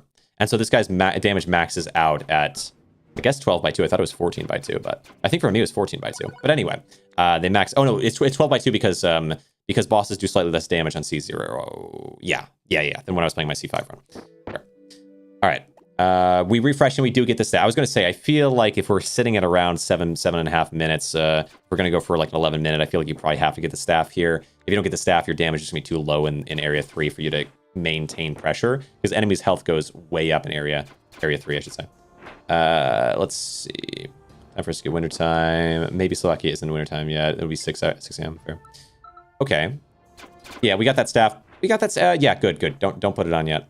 Don't put it on unless you can upgrade it, but you got to upgrade the mythic staff first. So we're probably going to hold on to, there's decent odds anyway, we hold on to the rare staff here. Personally, at this point, if I'm trying to max out my time, though, I'm skipping basically everything. The shrine is going to give me free tier 3 staff. I will get 1 free mythic, hopefully a good one, and then I will max out that mythic. So I'm not going to take almost anything here. And the knowledge that I can skip straight away is going to speed up every single one of these chests. That's the way you kind of have to play area 3 at the top level, which at this point it looks like they're doing more or less, so feels good. All right. It's 1925. Fair. Okay. Yeah, the hat's worth it. Worth it to have, but definitely, yeah, we want to be skipping quick here. We put the hat there. We're still upgrading the mythic, of course. Mythics just have better stats. Time is it for you? Oh, we're there now, I say. Okay, yeah, keep skipping here. Please tell me you shrine the mythic. Of course, again, I don't know this person. This is their first run ever submitted, and it's a very good one, so I'm not sure exactly what to expect. Shrine the mythic. Okay. Shrine the staff there. There's not really an argument for why that's an okay play. I think you now are forced to shrine the mythic at the next one. Okay, the damage amp staff there would have got, headpiece would have gone crazy with this. It'd be 50. It'd be 100% increase the damage. But okay, that's okay. Put that on. I mean, honestly, there's an argument to be made where you take that legendary mask faceless, you put that on, and then you use the shrine on it. I think that actually is the right call, which is painful. But if he finds it and then he does it, maybe I'm, because I think that actually would be the strongest route. Oh, we threw away the eye. That's okay. It actually is. It's fine. You can't really use the eye here. It is okay. It's just funny to see. We could have. Might as well have taken the rage item instead. But it's not a big deal. It doesn't really matter because at this point you should clear through the boss with like no regard for the passive items or whatever. I think it's fine. Okay. What are we shrining though? It's just oh yeah, because we are just shrining. Okay, we're shrining the mythic staff. That's fine. Yeah, that's fine. I think that ideally perfectly playing, but this is maybe way too much of a requirement or whatever. But like perfect play here, nice. Save wound. Oh, wait, no, we're not saving wound. Oh, we're not saving because it's C0. We could just wound and then hit and win in one turn. It's fine. It's a really good run. It's a really good run. Crazy coming out of nowhere run. So extremely well done there. What my feedback is. We use wound there on the boss and we turn one, kill them. And also I would have maybe taken faceless, but you would turn one kill either way there because you have wound. So it's good. I don't know if they knew that wound was good is probably the biggest thing because I think they held that wound potion from area 1 or no, from area 2, early area 2. Wound allows you to kill bosses in one turn. It is just crazy how good it is. But fair. The ring costume time. I'm out. Yeah. I think with this luck, you could probably beat my fastest time. But it is very good still. At least beat 10 minutes. I think that's probably doable. But they played really well and they took a lot of the right items and they had the right strategy. And I think the biggest problem with their strategy is just that they don't have, like they took this and this is fantastic, but didn't know how to use it with the damage amp. So it just wasn't quite there. But was good. Was a good run. Now we carry on Kairos, and I appreciate you, Kairos. I apologize because I like to leave feedback, but also there's a balance there where it's like this is a really good run. I don't want you to feel that it isn't. It's a fantastic run. All right, but now we carry on forward to Kage's run. So now we get into the top three of C5, the hardest difficulty that people have been battling back and forth for all this span of time. This came out, and remember earlier I mentioned that Vocalist had pushed past the best time, and we currently, and then that Joe had pushed past that time, and we were sitting at 14:08 and a 14:10, and then Kage submits their 14:19, and so all the runners are tied up just a little over 14, so sub 14 coming up very soon, hopefully, fingers crossed. Kage submits a 13:52. This old PB that doesn't hold the candle to my current. Well, if you don't submit them, I'm not going to see them. I'm just saying. I think I can do better. I'll review or talk about them. I'm sure though, like especially if you get record for sure. But I'm sure regardless anyway, I probably talk about it in my post thing recap. But it is what it. And this is a good run though. This is a good run. And this is third place, the third fastest time currently sitting. Turbo's banned. Yeah. Yeah, Turbo banned. And Turbo should be banned. Okay, this is like an indefensible position. Okay, but I'm not going to get overly into it. But Turbo being banned is 100% the right call. It's crazy. Like the last day, this is a crazy spot. I think auto attack might be interesting. I think auto attack opens room for like if you can get like tied kind of like the fastest run, whatever. I think auto attack could potentially have a theoretical faster max speed, and more consistent max speed than not auto attack. But I'll allow auto attack. Okay, I give the people what they ask for because I do understand the clicking can be a little bit crazy, especially when you have a time crunch to try to get a crazy run. So anyway, we carry on. So we're sitting on Corruption 5 PB, the third fastest run ever done. Of the run, all right. And in the last second came crash. Besides maybe my 1 hour, you 10 minute one. Stupid bad RNG. Okay. So we start here. We're looking at Hunger in the top right. Hunger good. Always a good start to have with Shadow, and we're continuing with Shadow, by the way, here. Now, I know we just did a ton of Shadow runs on C0, so it might be like, oh, Shadow runs, like, oh, more Shadow runs. that was all today, okay? So before today, Kage was the one running a 14-19 with Shadow. The other two runs were both with Max, and both other runners were like, Shadow's not super consistent. This doesn't make a whole lot of sense. In fact, we scroll down here. I didn't think people would actually complete a magic build. Seems like, yeah, really bad RNG. Have to try this that shop skip, though. Not sure we're able to do it. And there's kind of conversation at the time about the shop skip and about Shadow being really inconsistent. And so at the time, the general running theory was that Shadow was probably really hard to win with this, and like this run was crazy and really good, but at the time people were sort of saying like, but getting a lot faster than this, probably Max would be way more consistent for it. But anyway, my task finished. Which we'll get into a little bit of later. I'll only brush over the topic a bit, but Shadow became not long after this a lot more viable in the minds of the people, I think. Okay, so first 3 items we get, and here's something that I will say is like look at this, look at the lack of putting these things on for the swiftness, whatever. I think is fine. I've watched people like I think Vocals is of this mind as well. Of like you hope for like something with swiftness, something Sylvan in the first 3, because then you can kill the slimes a little bit faster. But the time decrease, or the time, I want to say time loss, but time loss is the wrong word, because that means you have more time. So like the skip, the reduction of I don't know, whatever, the reduction of time from wearing swiftness on the first slimes is just not that important. You really want to just be making choices quick, carrying on, putting on this equipment, just not worth the time done. And then boom, all at once we put it all on and we start attacking. So saves you some time on putting on equipment. Swiftness proc is so low odds anyway. Probably reasonably viable. And you get a But it pains me that we have no mana. You get an occult staff, which is, in terms of raw damage, I believe tied or the best of the magic weapons. Not having mana burst, you know, it's a tough thing. Even though it's like only an extra damage or so, mana burst is always nice to have. Students Hanson, to be fair. It's Kage, yes, top, bottom left there. I've seen it. Haven't you already seen it? Hold on. Finish the video now. You started again. Turbo's banned. I hope you finished the video now that you started again. I need my 4K watch hours. Yeah, true. Haven't you seen it already? I think I chatted about it. I think I was skipping through a little bit because, yeah, you'd mentioned that there's like a small crash out involved, whatever. And I was like, okay, where in this video is there a crash out? In my mind, like the beginning was real subtle. That's just like, yeah, the stuff with like, but like, you know, I've had some crazy crash out. This is why, again, like I mentioned, this is why I usually don't record myself when I'm doing runs. Okay, it's hard to be animated for that long about something, and like something goes wrong. That's like, oh, you know, so very relatable. But that's like I was more skipping around. I like actually like analyzing the run and thinking about it. I really haven't done. Where normally in the past I would immediately like, oh, I got to see what's happening. I'm waiting for recaps here for these largely. Happening properly. So we're shifting off of Villager there, and I think it's often the right call.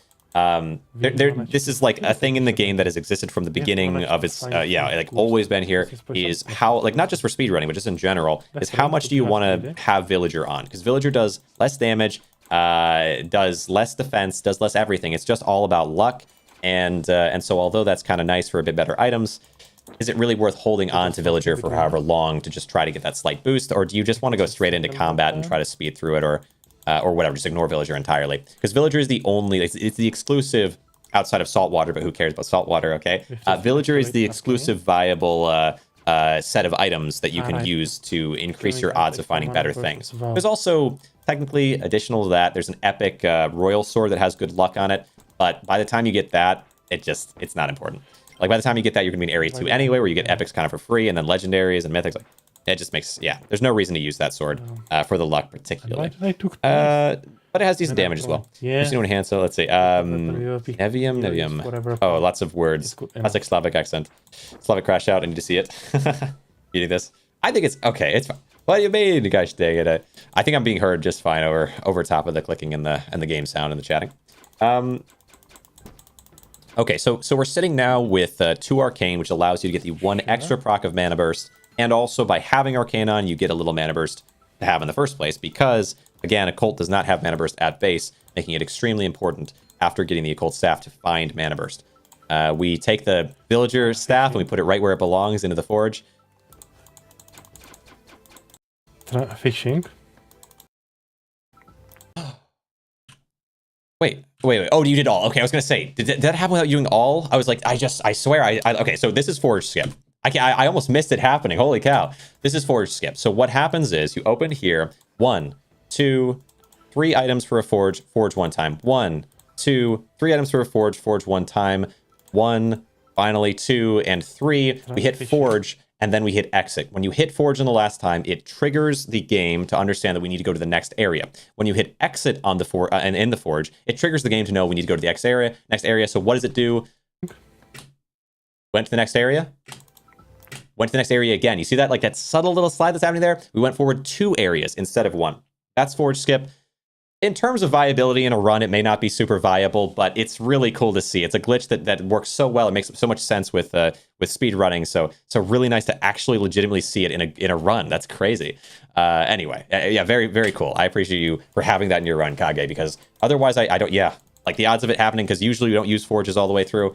But you managed to get a good time and get and actually a record at the time. Again, at the time, this was the record while using forge skip. Confirm, but seems like very awesome.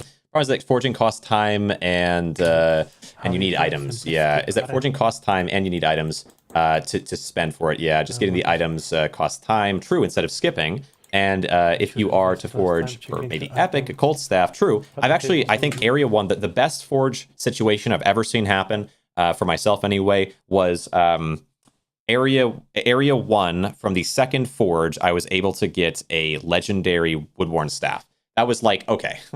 Okay, here we go. That was like, it was so hyped, but I wasn't good enough at the time to, I wasn't good enough at running yet to know how to use what I just discovered, but it was very, very nice. May as well save 2 seconds back. Yeah, right. Getting items costs time, forges every single item. Well, so getting items costs time, so you have to do, for this character, you have to do 3 forges. For max, you have to do 5 forges. So forge is only possible on a character, non-max character. Because max gives you 2 extra forges. So when you do the last forge, it automatically takes you to the next area. You don't push any buttons, which means on this character, you can forge 3 times, automatically go next area, then hit X at the same time, go next area twice. It's actually better to use 2 to hit. Interesting. It's interesting. Only max gives 2 more forges. Yeah, it's one of Max's base special skills. So like when earlier, remember when Vocalist was like, the other advantages of Shadow are really not that important. Like you just win with RNG instead. And my disagreement with that was the fact that you could max upgrade 2 mythics, which is like basically impossible in this game, outside of that specific Shadow situation. Like only Shadow can do that. That is true, but also I want to point out that like every max skill sucks. like not skill like these skills, but like every max base trait is so bad. Where like the Shadow ones are fantastic. I don't need one free revive. Forget RNG, just play well. You know what I mean? I'm sorry. I'm just saying like. And the extra, you heal from forges and you get 2 extra forges. Like what are we talking about here? Okay, even Liz at least gets an upgraded item from the boss reward.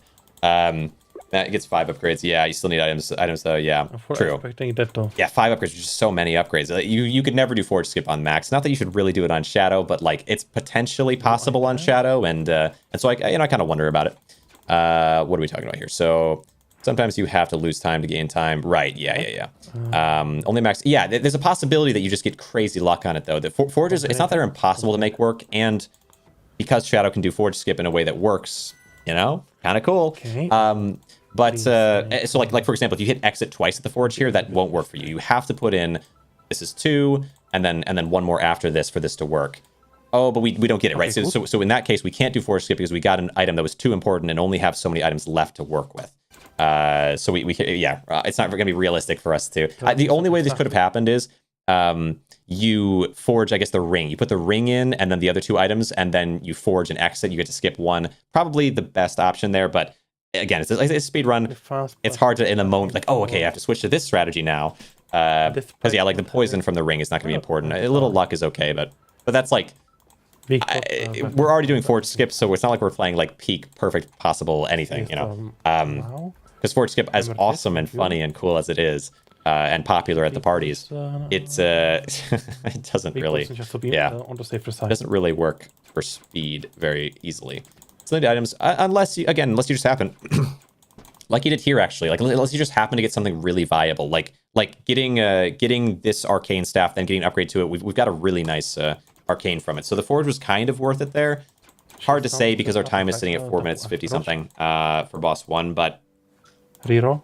Reroll, yep. Unfortunately, no weapon from that. We already have a good weapon though. You've spent your time on the forge, so you can afford it, I suppose. Regeneration. But imagine it was the legendary weapon there. You put that on beside a level 2 or a tier 2 epic, and then you just crush through the whole of area 2. Could work. I didn't notice it in time. Definitely wouldn't recommend, since one forge is easier, probably faster. Okay, let's see. Forge skip only happens if you don't forge last item. No, you do. So when you forge the final item, then it automatically closes. So like you put 3 in, and then forge, put 3 in, forge, put 3 in, hit forge, and it automatically skips to the next area because you're not allowed to forge anymore. So it keeps you from putting in more items to forge with. But because you've already done that, the exit button is still available to be pressed in the time that the thing is going across the screen. Yeah, it's kind of crazy. Forge skip is pretty awesome. It's pretty awesome in terms of being like a consistent skip that works, and yeah, it's interesting to see for sure. Trying some more War Magicless runs where I try to forge for a cult. Interesting. Yeah, sure. Yeah. War Magicless runs. That is interesting. Yeah, I mean, it makes more runs able to be tried, and I think War Magic, you could probably get a War Magic run in the low 12s at the very least. I don't know how much faster than that, though. But that's just in my, in my attempts that I've done. Like with C0, I think a War Magic could probably do like 11 something, and so for C5, I would imagine it's gonna be 12 something. That's a pretty good rule of thumb in general. But if you play like the absolute peak possible thing, maybe it's even faster than that in theory. War Matches runs. Current theory is that once you finish all forges, game pushes you to next area. If you leave forge, it also pushes you. Yeah. True. I mean, like technically, some of these things are still theory, even though we've seen them work consistently that way. The exact reasons behind everything can be hard to tell. An upgrade to the staff there is perfect. More magic damage, and it's already in epics, and it's already tier 2. So we get it up to tier 3, and we're not spending a max level shrine like if you did it in the because like upgrading. Actually, funnily enough, I actually don't know if you had a tier 2 and a tier 1 and you were in area 3. Is it better to use your upgrade on the tier 1 to get it straight up to tier 3, or just use it on the tier 2 because it's epic? Probably better to use it on the tier 1 overall in terms of magic damage. Probably better. The other tough thing is that like if you're in that position, you're already kind of playing the game in a tough way to have a tier 1 rare still in your inventory, still in your equipment, but it could happen. Or anything but also we're holding, so like right now you can kind of see we've got a tier 2 rare and a tier 1 rare. We're using the tier 1 over the tier 2 because of the mana burst increase given by 6 arcane. It is the right call. If you could kill enemies with only 5 arcane and have this on to be better, because the more damage would mean faster kills. But I think the 1 extra hit from the arcane is probably needed at this point in the game. Exiting forge, push next. Exiting forge, push next. Clicking exit forge, push next. So you can't manually exit the forge outside of hitting exit. So exit's your only interactable with the forge. You do need you do need it to auto send you forward and hit exit. Those are only two ways. Some glitches. Let's see. I think this is when I found the glitch. Now we go bananas. Nice. Yeah, like 5 a.m. so I couldn't shout. So much time lost by picking items here. Fair. 5 a.m. Yeah. Kage's been really pushing this lately. Epic staff is about 1 tier better than blue staff. So tier 2 blue is about as good as tier 1 epic. If a tier 2 blue and tier 1 epic, in theory, both upgrades are about the same good. I'd go for epic. Yeah, because you can actually use the item. Yeah, right. That's fair. That's fair. If you're in area 3. Well, yeah. That's interesting. The daily glitches.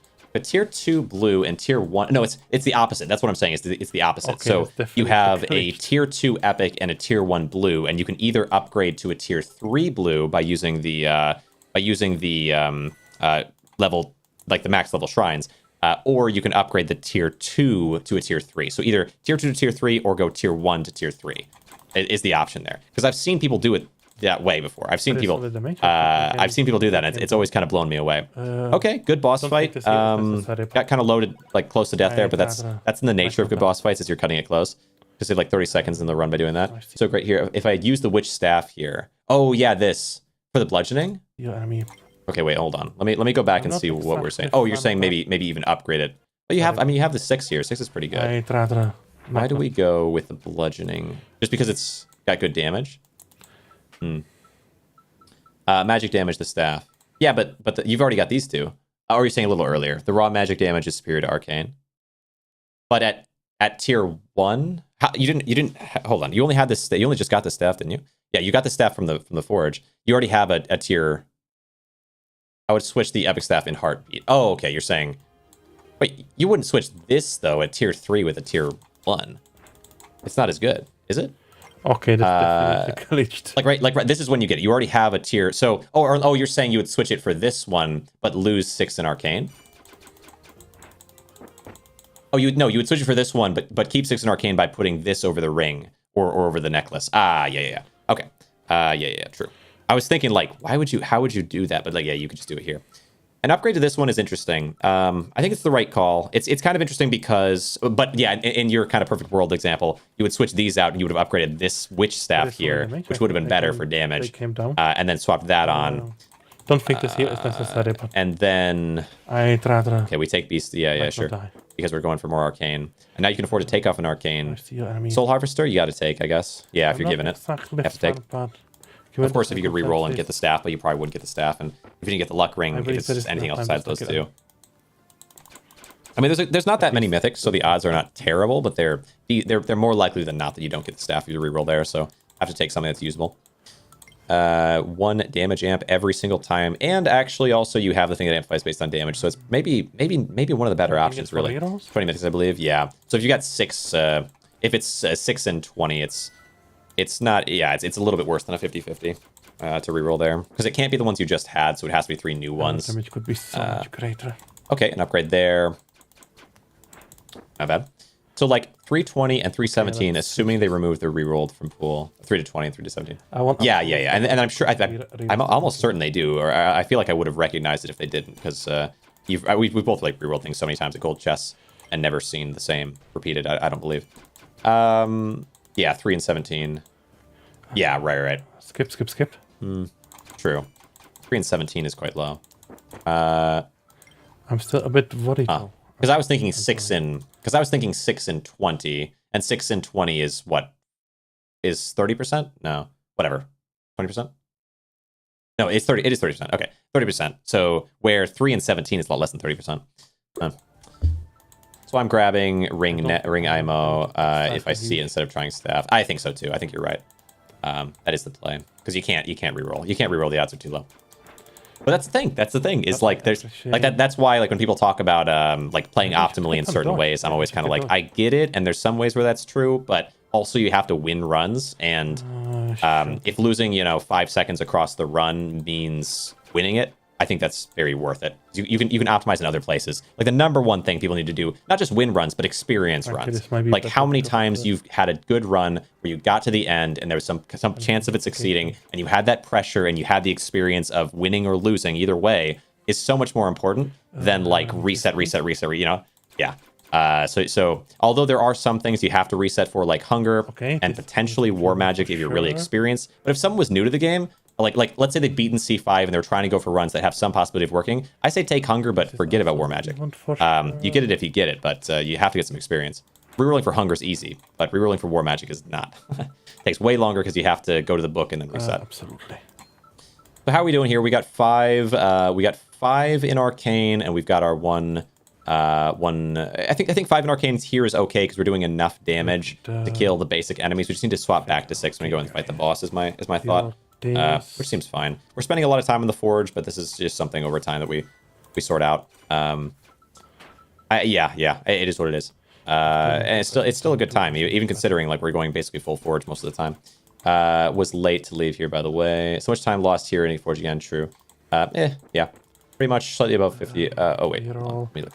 If you have 3 slots and aim for 2 mythics out of 20, you should have like 3 and 10, and then 3, 8, 5, something like that. So pretty much slightly above 50%, give or take, by rough math. Staff itself is something like 30% only. Yeah. I plan to, the more mythics you could potentially, you got the ring. The more mythics you could potentially go for, the higher your odds. So if you have 2 different ones you're looking for, it should be a little over 50%, yeah. My plan, don't get any experience, just wing it. So much time lost here in the forge again, and I was late to leave here, by the way. Oh yeah, but then once you already have the staff, like if you can get staff, yeah, it's tough. It's tough. Because you could just get staff again, potentially, and you're always going to shrine the staff, pretty much. But maybe not, maybe, again, I've mentioned this a little bit earlier, is like, maybe you don't shrine the staff, and you instead shrine the faceless mask, and then the ring, if you can. Because the damage amp might just be that much better. It would be a lot. Let's leave here. Anyway, point is, you see You say ring, get ring unless there is a staff. Don't gamble. 100%. One thing I lost time on, I had 2 mythic staff and 1 almost PB. Ooh. Yeah, okay, we upgrade that. Yeah, I do think probably upgrading the ring here because of the amount of damage amp would have given you... Because it'd be... So like right now we're at 122%. 122% is coming from 50 from this. I don't think you have any damage amp, so it's being doubled from this. So 50 from this should go to 100. How do you have 122? Anyway, where if you were to increase this to 113%, you'd be at 200 and 250, let's say, because we're a little bit above here as well. So there must be something else increasing damage amp. Do these give damage amp? Anyway, yeah, you'd have something like 250% damage amp right now, which is pretty cool. I mean, a little bit less, but yeah, 244. Very quick boss, very quick first boss. Now we get to the second boss. Yeah, you don't have any wound potions. Acid potions aren't worth it because your damage is way higher than that. I suppose you could use acid potions between the enemy's hits here. Yep, and we're thinking about it. But also it delays you in clicking, which is a frustrating thing. We put on 2 barriers just to make sure we survive. The enemy's attacks are pretty weak, but their wound is strong enough that it kind of does matter. Sub 14. Very nice. Very nice. The first ever sub 14, I should say, as well. Very well done. Interesting thing here as well. Weakness potions against enemies that are hitting you when you have wound are super unimportant. That's kind of a sort of frustrating thing with wound enemies, including the boss there, but also that like beginning enemy that with a little flying enemy with wound. Yeah, because they hit you even if they do 0 damage, then they'll do 0 plus their wound. So yeah, really challenging against those guys. Weakness it's the worst potion generally, but I think the best case for weakness is against boss 2. The one not the dragons. Well, yeah, all of boss 2, all boss 2 bosses, weakness potion can help with. But it's the only real spot for it. So we carry forward now. So that was the fastest. That was the 3rd fastest run ever. This is the 2nd fastest run ever. This is an improvement by around an entire minute. So that's a lot of time to cut down, and we'll kind of see how it plays out, what the differences are in strategy, and why this is where it is. This is from St. Joe. And keep in mind there is still 1 more day left in the competition, and so like really a day and a half. So the people that are involved in this may still come in and breach these times even further. Yeah, so St. Joe here is the runner. Joe, let's see. Should have dual the item for mana burst and damage. I overvalued the mythic staff there. It was 2 mythic staffs, sure. My sickle increased it, and my tier 3 double. Oh yeah, the sickle. That's what it was. That's what it is. Yeah. W your damage amp is amazing. Yeah, so it was 50 plus everything from the sickle and then doubled. Yeah. Actually usually called sub 13, right? A sub 13, sure. 12 minute, what was it? A 12 minute, yeah. Okay. So we have right now at the very start, we are going a lot of swiftness related stuff, and maybe that's an okay call. Personally, it doesn't really matter that much, but there's nothing wrong with doing it either. We take more swords, like a slightly faster beginning, but I think for the fastest possible beginning, you just need damage and hunger, and once you get it, like you can get a really quick area 1 with the right. What are their splits are called? Swords, shields, iron mod. They're like right there. Kind of interesting. Anyway, yeah, I think it's the most important thing. It increases speed by so much. Is just you have to get a weapon, and you have to get hunger, and you have to just clear through enemies. Swiftness is good, but let's see, and you get war magic, right? But of course you don't choose what you can get. Like you might not get these sorts of things. Holding on to some thorns is reasonable. I think thorns area 1 is very strong, and it's certainly better than villager. And we're throwing away villager, so why exactly do we not go? Oh, we also put on dodge chance, so yeah, why not go for a thorns shield instead of the wooden sword? How well either way though. Oh, ironclad sword and then maxed out ironclad boots. It gives you decent armor. Yeah, we're kind of having a tough beginning to the run, I would say, which means that most likely the run is going to really speed up in the later parts because it's still a crazy time. But yeah, all we're getting right now, we don't have a single like mana burst anything. We have decent damage. And again, this is a good point to say, like, you don't need to get, okay, I need to get the blue staff, but it has to be one of the, I'm going to get mana burst right away. And I'm going to have to get, like, these are all important for trying to go for the optimal time, but not that important. Number 1 thing is just get enough damage to clear through enemies. Because you can see here, we don't have any mana burst. We just have a tier 2 magic weapon with no support for it whatsoever, outside of maybe some swiftness. There's our first little bit of mana burst from the arcane staff, like halfway into area 1. We're seeing it 2.5, like, yeah, almost 2.5 minutes here. and around halfway in, so we could assume something like a 5-minute area 1. But hopefully we pick up a little bit here now that we have Mana Burst into this. Try to go for under 5 minutes for the first area. But if it's 5-minute first area, again, that does mean area 2 and 3 are really quick.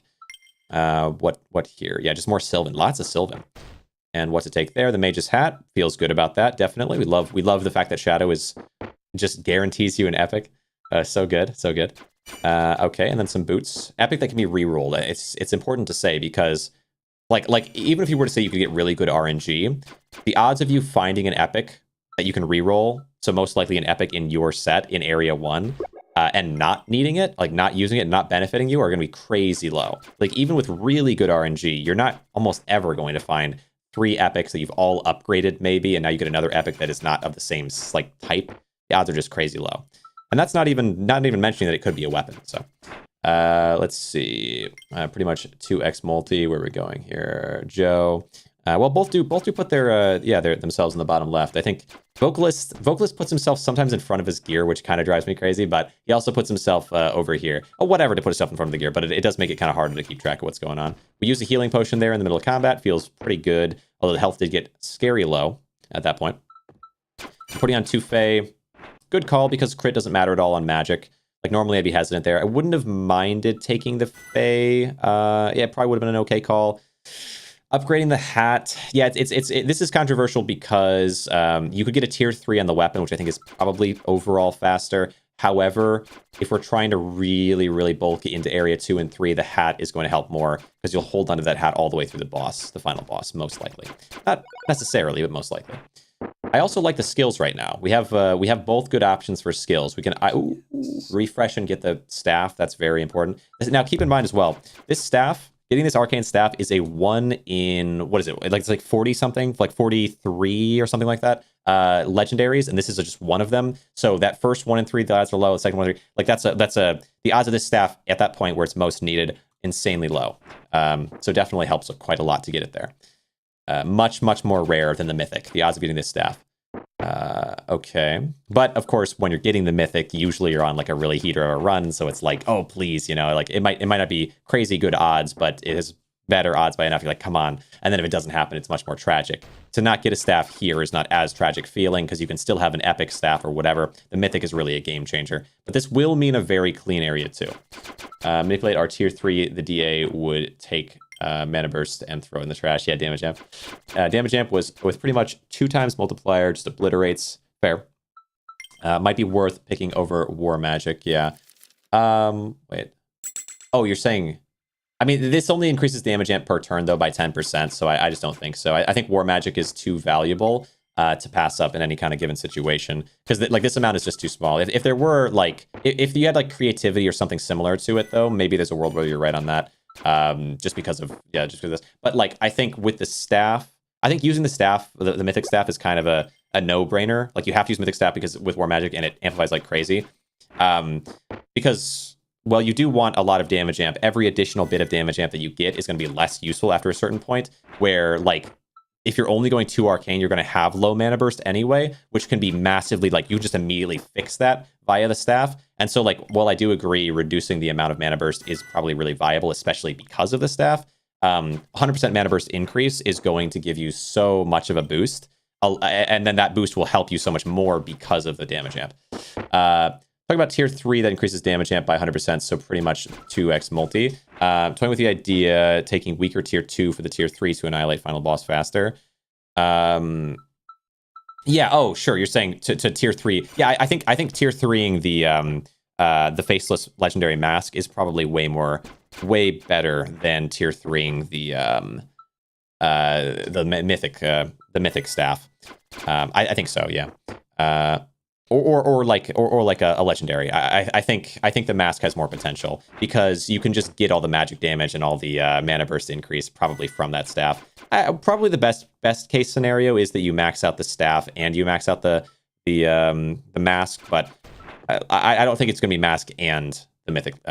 Hey Dad, how you doing? Welcome, Cake. I'm getting really off in the weeds, though. What am I doing? I'm watching this run, okay? This is the second fastest run. This stream has been quite something, Cake. I appreciate you coming around very much. gone through like so many runs. I went faster with the early runs, but now we're into the final, like the top 3, and this is the second place. I've been talking about runs here for the last couple hours, but we're on to the final 2. This one is quite good. This is a well, it's a 12, just under 13 minute, which is, yeah, for C5 pretty crazy.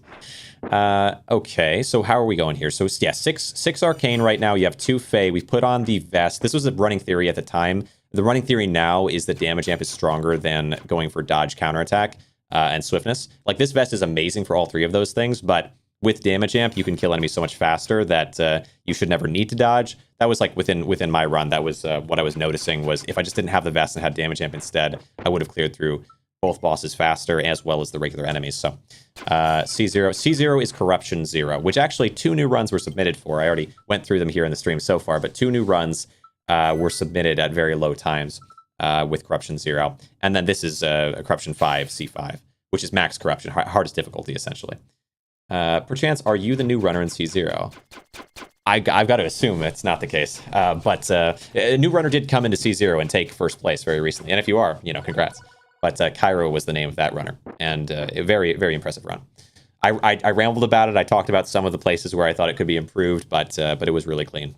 We're already on Path to the Core. Look at that. So, yeah, okay, so Area 1, 4 minutes and 20. The funny thing is, like, that's actually apparently, like I don't know, I guess...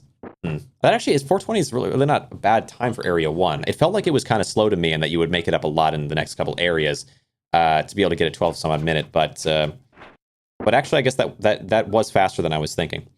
What are we sitting at now? Arguable to swap tier 2 for a tier 1, but we put those on now. We can have our upgrade to the tier 2. Oh yeah. That timing is so important. That's why I always right click instead of click and drag, because that does happen. This happened to me as well. You have to right click there to make sure it's going to combine correctly. Absolute power, fear of death. Tough call, but because we're going for the Fey vest, absolute power doesn't do anything for us, and so there's not a big reason not to go fear of death here, and fear of death is quite good. Surprised that guy didn't take the helmet off. Don't do speedrun. Hey, fair enough. All right. Surprised that guy didn't take the helmet off. So, I'm not totally sure. You mean this one? So, interesting kind of thing with it is that the hat and the boots and the vest, like this, these all have the same stats because they're all epics of second tier epics. Not all things work that way. Like this, like the ring has different stats, but for like gear, usually that's true. There are exceptions to that though. So fair enough. Are we going to go for 8? Are we going to go for 8 in Arcane? Instead of, I mean, the Fey is not that important. You don't really need the Fey, but it does give you a little swiftness boosting. So since I was last here, I found I like Shadow more than Max now. Yeah, nice, good take. True. Yeah, you have no tier 1s, so you just get a free upgrade, 1 upgrade instead of 2 upgrade. Yeah, it's kind of tragic. What I think you do there is you upgrade this staff and replace your rare personally, but you could end up getting this staff at the end, so maybe this is fair. A little more versatile. Yeah, Shadow's nice for like just being able to put things in any slot is really nice, and also the fact that the second gold chest in every area gives you a 1 rarity higher item, so you're so much more likely to find the things you need to win the run. And then there's one other thing, right? With Shadow. Oh yeah, the final area. So you're trying to, like, at the very end, like, will I win or not? You get the max upgrade of something instead of a little upgrade. Yeah, huge. To be honest, even if Shadow is weaker, I like the flexible slots. It is convenient, yeah. And the tier 3 with Shadow is pretty good, yeah. Yeah, very strong. Oh yeah, Shadow has some interesting ones. I think for speedrunning, Shadow is the strongest, but for overall skills, usually, like speedrunning, Shadow's the strongest because of this set of skills is really nice, and but more importantly, Shadow's like base traits are really, really strong. But then when it comes to like most skills, Max has a lot more skills that are easy to make work. So like the convenience of Max is nice for like just casual running. But for speed running, I think Max has never been very viable. Everyone's just running Max because Max was easier to get going, and had some potential and still has some potential. There are ways for Max to work still that I think are interesting and kind of creative, but they're not as simple. Okay, got that. Did they forge skip now? No, you don't do forge skip usually in speedruns because forge skip requires you to like forge all items, which takes a lot of time. And then also to take a lot more items instead of skipping them. It says you can wear any piece of clothing. I feel shadow is better for speed. Yeah, it's also good for that reason. I've mentioned before. It makes it easier to kind of situate yourself. So we're using healing potions here just to survive each attack, but this boss does have a lot of damage. Exit only appears if you can forge. No, exit is always there. So you can exit at any given time, but exiting just goes to the next area. That's it. So what makes you go 2 areas forward is the fact that when you finish the last forge, it auto sends you to the next area automatically. That's what does it, right? I think I've explained this like 5 or 6 times at the time. And so because that auto sends you and exit button still exists, as it always does when you're in the forge, I can click the exit button during that transition and I will go not forward by 1, but forward by 2. It is extremely... Wait, you don't... How do you not get it? It's like... So like... I feel like I have to draw the number 2 and then say 1 and then plus and then 1. Like there's two, you go forward 2 areas because you have 2... Because you have 2 things making you go forward. One of them is the auto move when you've done the last forge, and one of them is hitting the exit button. These 2 happen at the same time because you've timed it right, whatever, and then you go forward 2 instead of 1. So 1 from one, 1 from the other, put them together, and you get to 2 areas forward. Darkthorn and Saltwater, my go-to set combo. I don't know how to explain it. Saltwater, my go-to. Yeah, interesting. Darkthorn is pretty good for speed running. It's not, but like Darkthorn is cool. Saltwater is weird because like how to actually use it in a way that works is tough. I'll replay this VOD 50 times to get it. Don't worry. I just don't understand how it's like. I feel like it's like Forge Skip is probably the only like super simple skip. I like Forge Skip because it's so simple. Like all it is. Anyway, okay. I've explained it like too many times. I can't just keep saying it. Anything with Saltwater is good for casual gameplay. Yeah. I mean, I kind of think Saltwater is the only... So the worst set in the game is Occult, and the second worst set for like playing the game is probably Saltwater. The problem with Saltwater is that the gold, like getting gold chests doesn't really do a whole lot unless you're Shadow, and Shadow it doesn't give you the advantage on for some reason. And so Saltwater got like nerfed in a way. But I mean, Saltwater's, the stats are okay. It's just that you can't really use it. It's kind of the same as Occult. It's like Saltwater and Occult are both, like for the set effect they have, basically useless, but like for the stats they have is kind of good. Got some new games. I got 3 I like. Nice. Yeah, what are you looking at? So anyway, that we are now on, we can see here, St. Joe, sorry, getting into like very often the weeds because of Vetras here. Not the first time, gosh dang it, this has happened. But anyway, so 3rd place from Kage, we get 2nd place from St. Joe. In the last couple days here, or day here, Vocalist not only put up 1 record run, but 2. We're not going to watch both of them. We'll just watch the very fastest run. But worth noting, a couple of really, really solid runs, a really big record, and then just to have it back-to-back, a 2nd record. So this is the very fastest run in all the game. Of course, a crazy thumbnail. As always from Vocalist. So the very fastest run currently ever submitted for C5 is this Vocalist run. Dungreed, Super Fantasy Kingdom, and 9 Kings. Yeah, I don't know Dungreed, but the other 2, I played a good amount of 9 Kings, especially as it was developing, and Super Fantasy Kingdom. Look where Vocalist put himself right in the way of all the gear. It is what it is. Yeah, but I guess that's funny. Yeah. Oh, Dunkirk. I think it's Dungreed, right? Super Fantasy Kingdom. Super Fantasy King was cool. I played a couple hours of it, not as much, and then 9 Kings I played. 9 Kings I probably put, I don't know, 10-15 hours into, so that one I have a bit more experience with. Yeah, 9 Kings was interesting because as soon as I saw it, I felt like I knew it was going to succeed. And then for a little bit of time... Reset. There we go. Nice. Okay, there we go. So we get so handcrafted traps, the theory with that one is that it'll do percentages of enemies max HP. You can enhance that with damage amp and with advanced tactics. So very good one to get at the start along with advanced tactics. No bloodlust at the end to even further enhance it, but that's okay because we have dual wield as an option. Yeah, Super Fantasy Kingdom. Played a bit of that. Was interesting. 9 Kings, I remember playing when the demo came out, and I remember it had some bugs, and I was like, there was no Discord for the game. There was no way to like talk to the devs or like report bugs or anything. And so, like, I would talk about them some in my videos on Nine Kings, but I was always like, I wish this game would, like, I hope it gets developed, I hope it works. There was talk of it, I'm pretty sure, like, actually maybe not actually ever coming out, like that maybe it was just like a test game, and the publisher was like, no, we got to move on. So, just skate friend, how you doing, Newers there? And so it's cool to see. It was cool to see that game actually come out and get so much like acclaim. So many people really liked Nine Kings, and so I was happy about that. Seeing people that I've like just chat with, like talk about Nine Kings or play Nine Kings, where I'm like, I remember playing it when it was just like a little demo, when it was very buggy, and now look at it, millions of views coming in for certain channels and so on. I'm pretty sure that's a villager's axe that we've got on right now with the one hand. Now we've put on the hat as well. I got a couple villager items, the weapon. So we're sitting at 3 villager. Oh, Vocalist. You know, Vocalist did this as a strategy, clearly. They were like, okay, yeah, you're going to want to see the sets. You're going to want to keep an eye on the inventory. Bang, look at me, okay? That's crazy.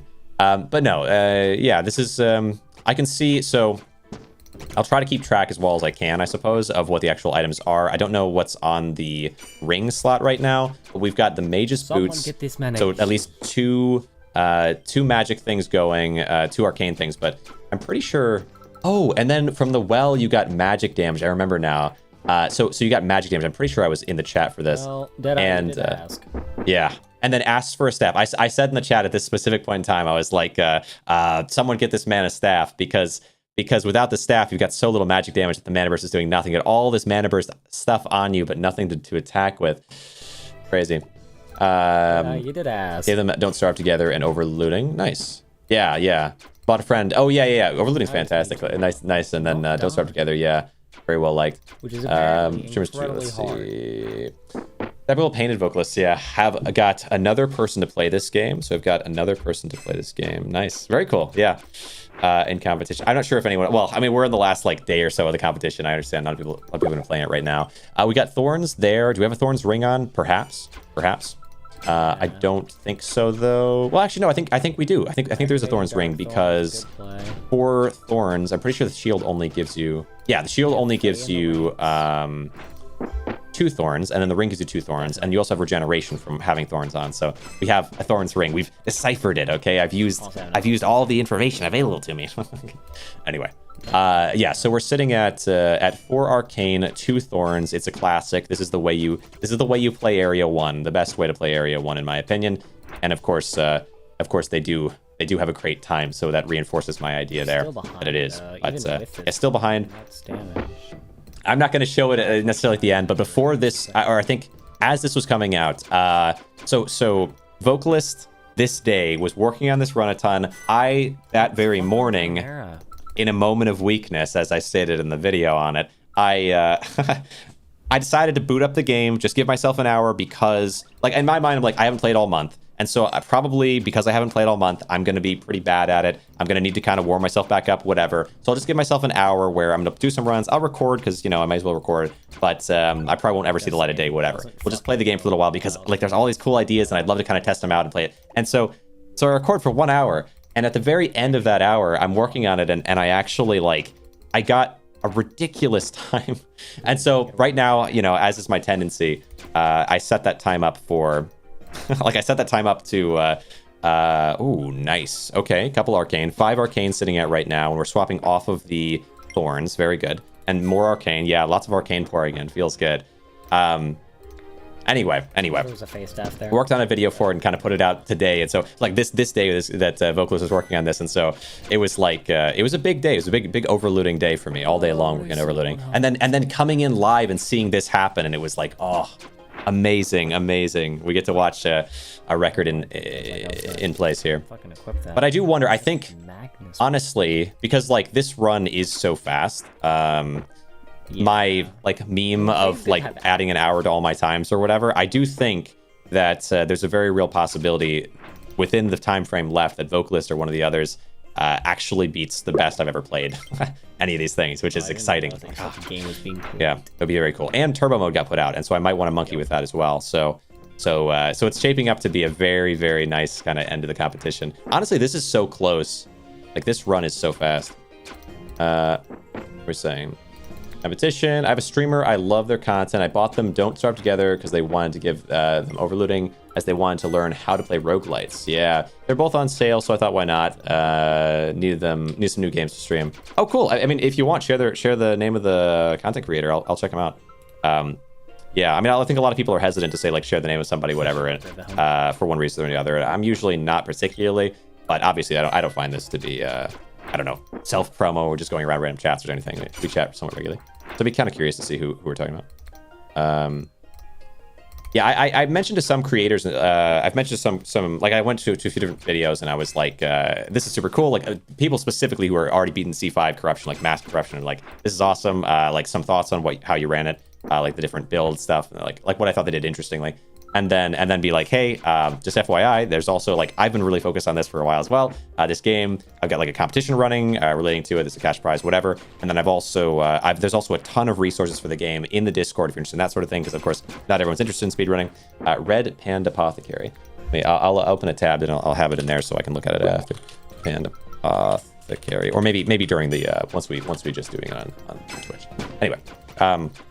So yeah, like talking to different content creators. There was one even who was like, yeah, maybe I'll give it a try, and was asking for information on it. But I think at this point in the competition, I mean, I'd love them to submit a run, but people are getting crazy fast now. So it would be hard to swoop in and get some crazy time. Not impossible, but challenging. Okay, so we're sitting at 6 currently on Arcane. 6 Arcane. One faceless mask for sure. 1, 2, 3, 4, 5, 6. But I think you have an upgrade. So there's probably something else for the ring. Can't say what the ring is right now. I'm still behind. Oh my god. Very awesome. Nice. Nice. Fantastic.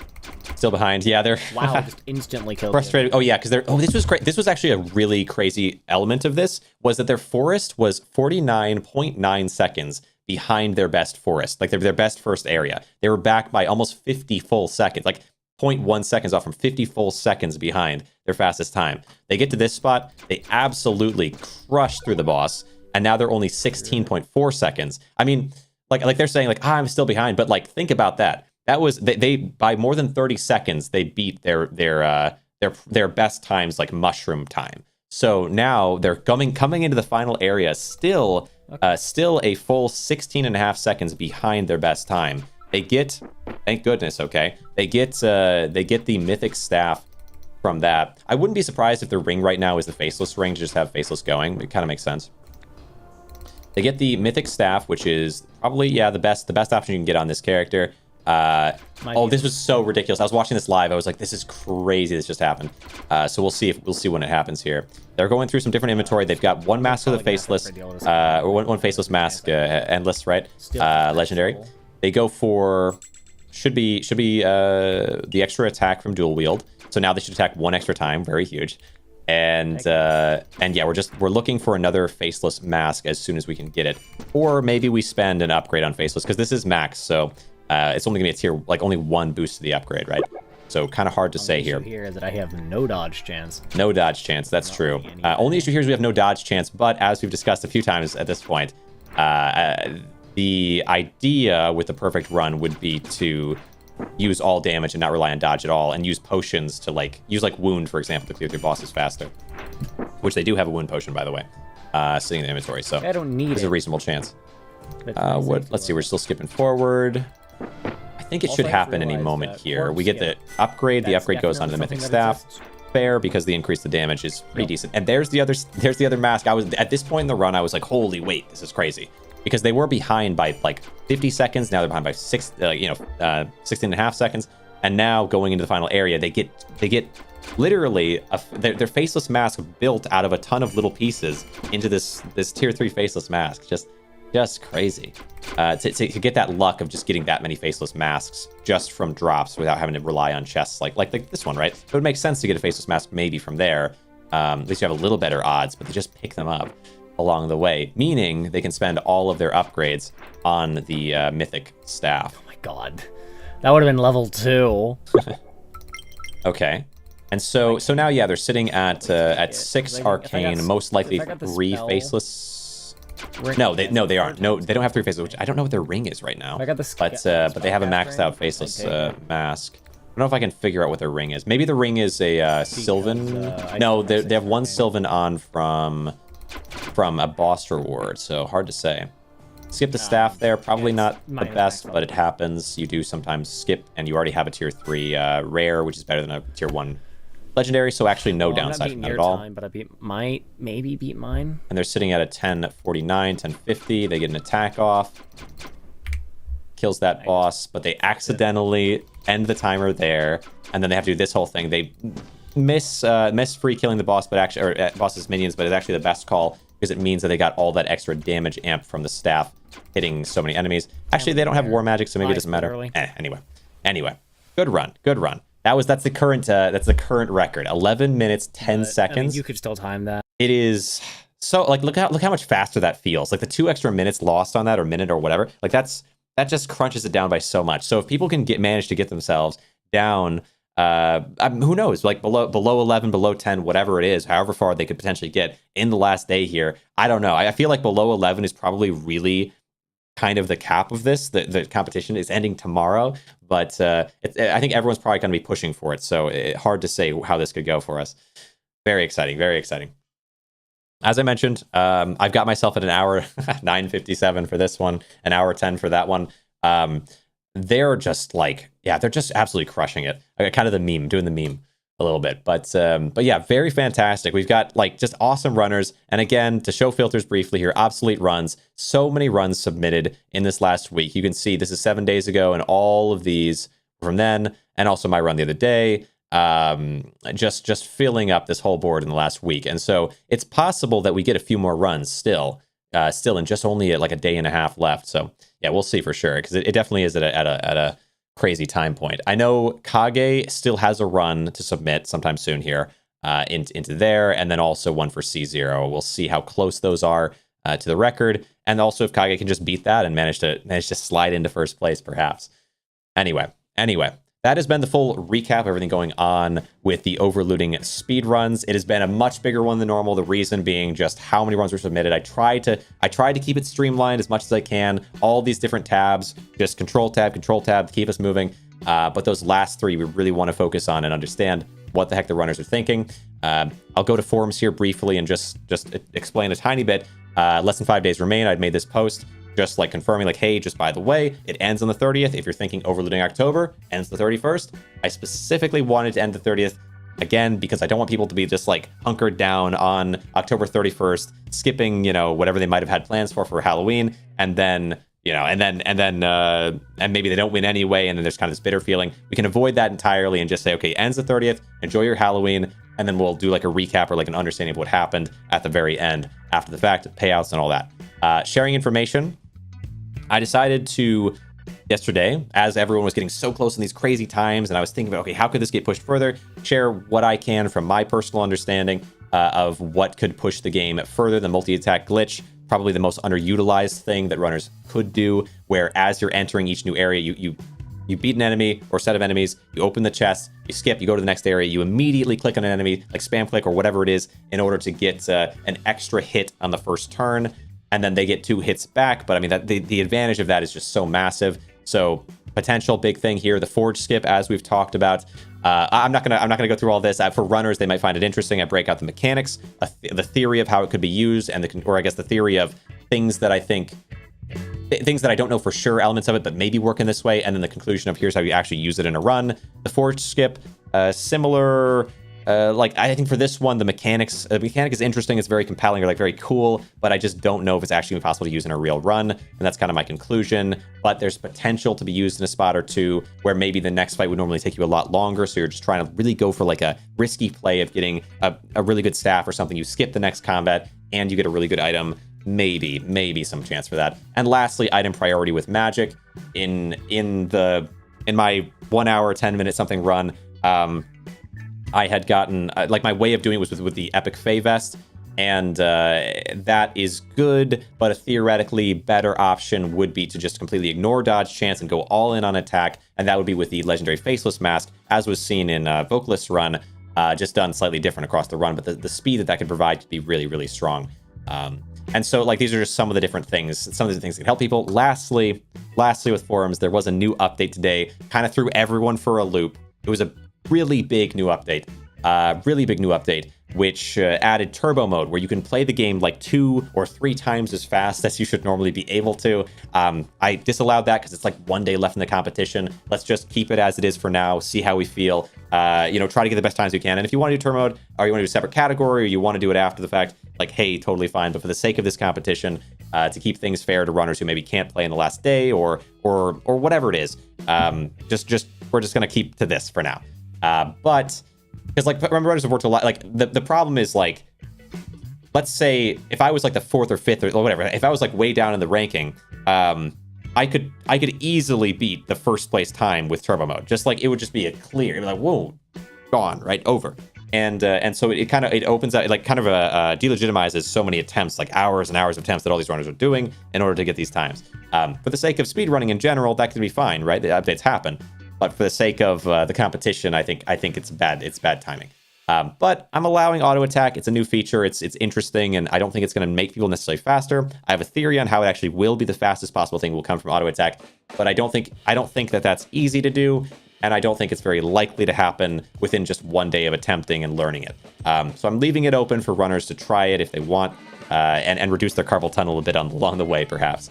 So those are all the, like, different little adjustments, little updates and things I've been talking about and that I'm going on within Overlooting. I'll reiterate that there's some really cool resources in the Discord for the game. There's a lot of really cool things out there when it comes to community stuff. But for speedrunning, that will be it. And so if you're here on YouTube and you're enjoying this and you want to see more of it, you want to see some type of recap as well, most likely at later, like early next month, stick around, subscribe for all that sort of thing, because I will be covering how this went after the fact. And this has been an amazing experience. I want to say at the end, because I'm not going to talk about this again until the proper edited video, just talk about it a bit live. It has been a really, really cool experience to meet all these different runners. I've never gotten this deep into speedrunning myself, so great for me, but also just unique in a way that I've never experienced before, I think. Watching them, like, develop and improve their runs, getting to know them, talking and chatting, and just the community element of it is amazing. I've never gotten this much into a game, period, probably. And so the resources made available and the talking with the people that are making them as well, the connections, of Overlooting, of this game, is just awesome. So I hope to do something like this again. We'll see. We'll do our best. But I'm going to end off there on YouTube. Thank you so much for coming around, and for anyone who's watched this or joined in any kind of a way. I appreciate you. All right.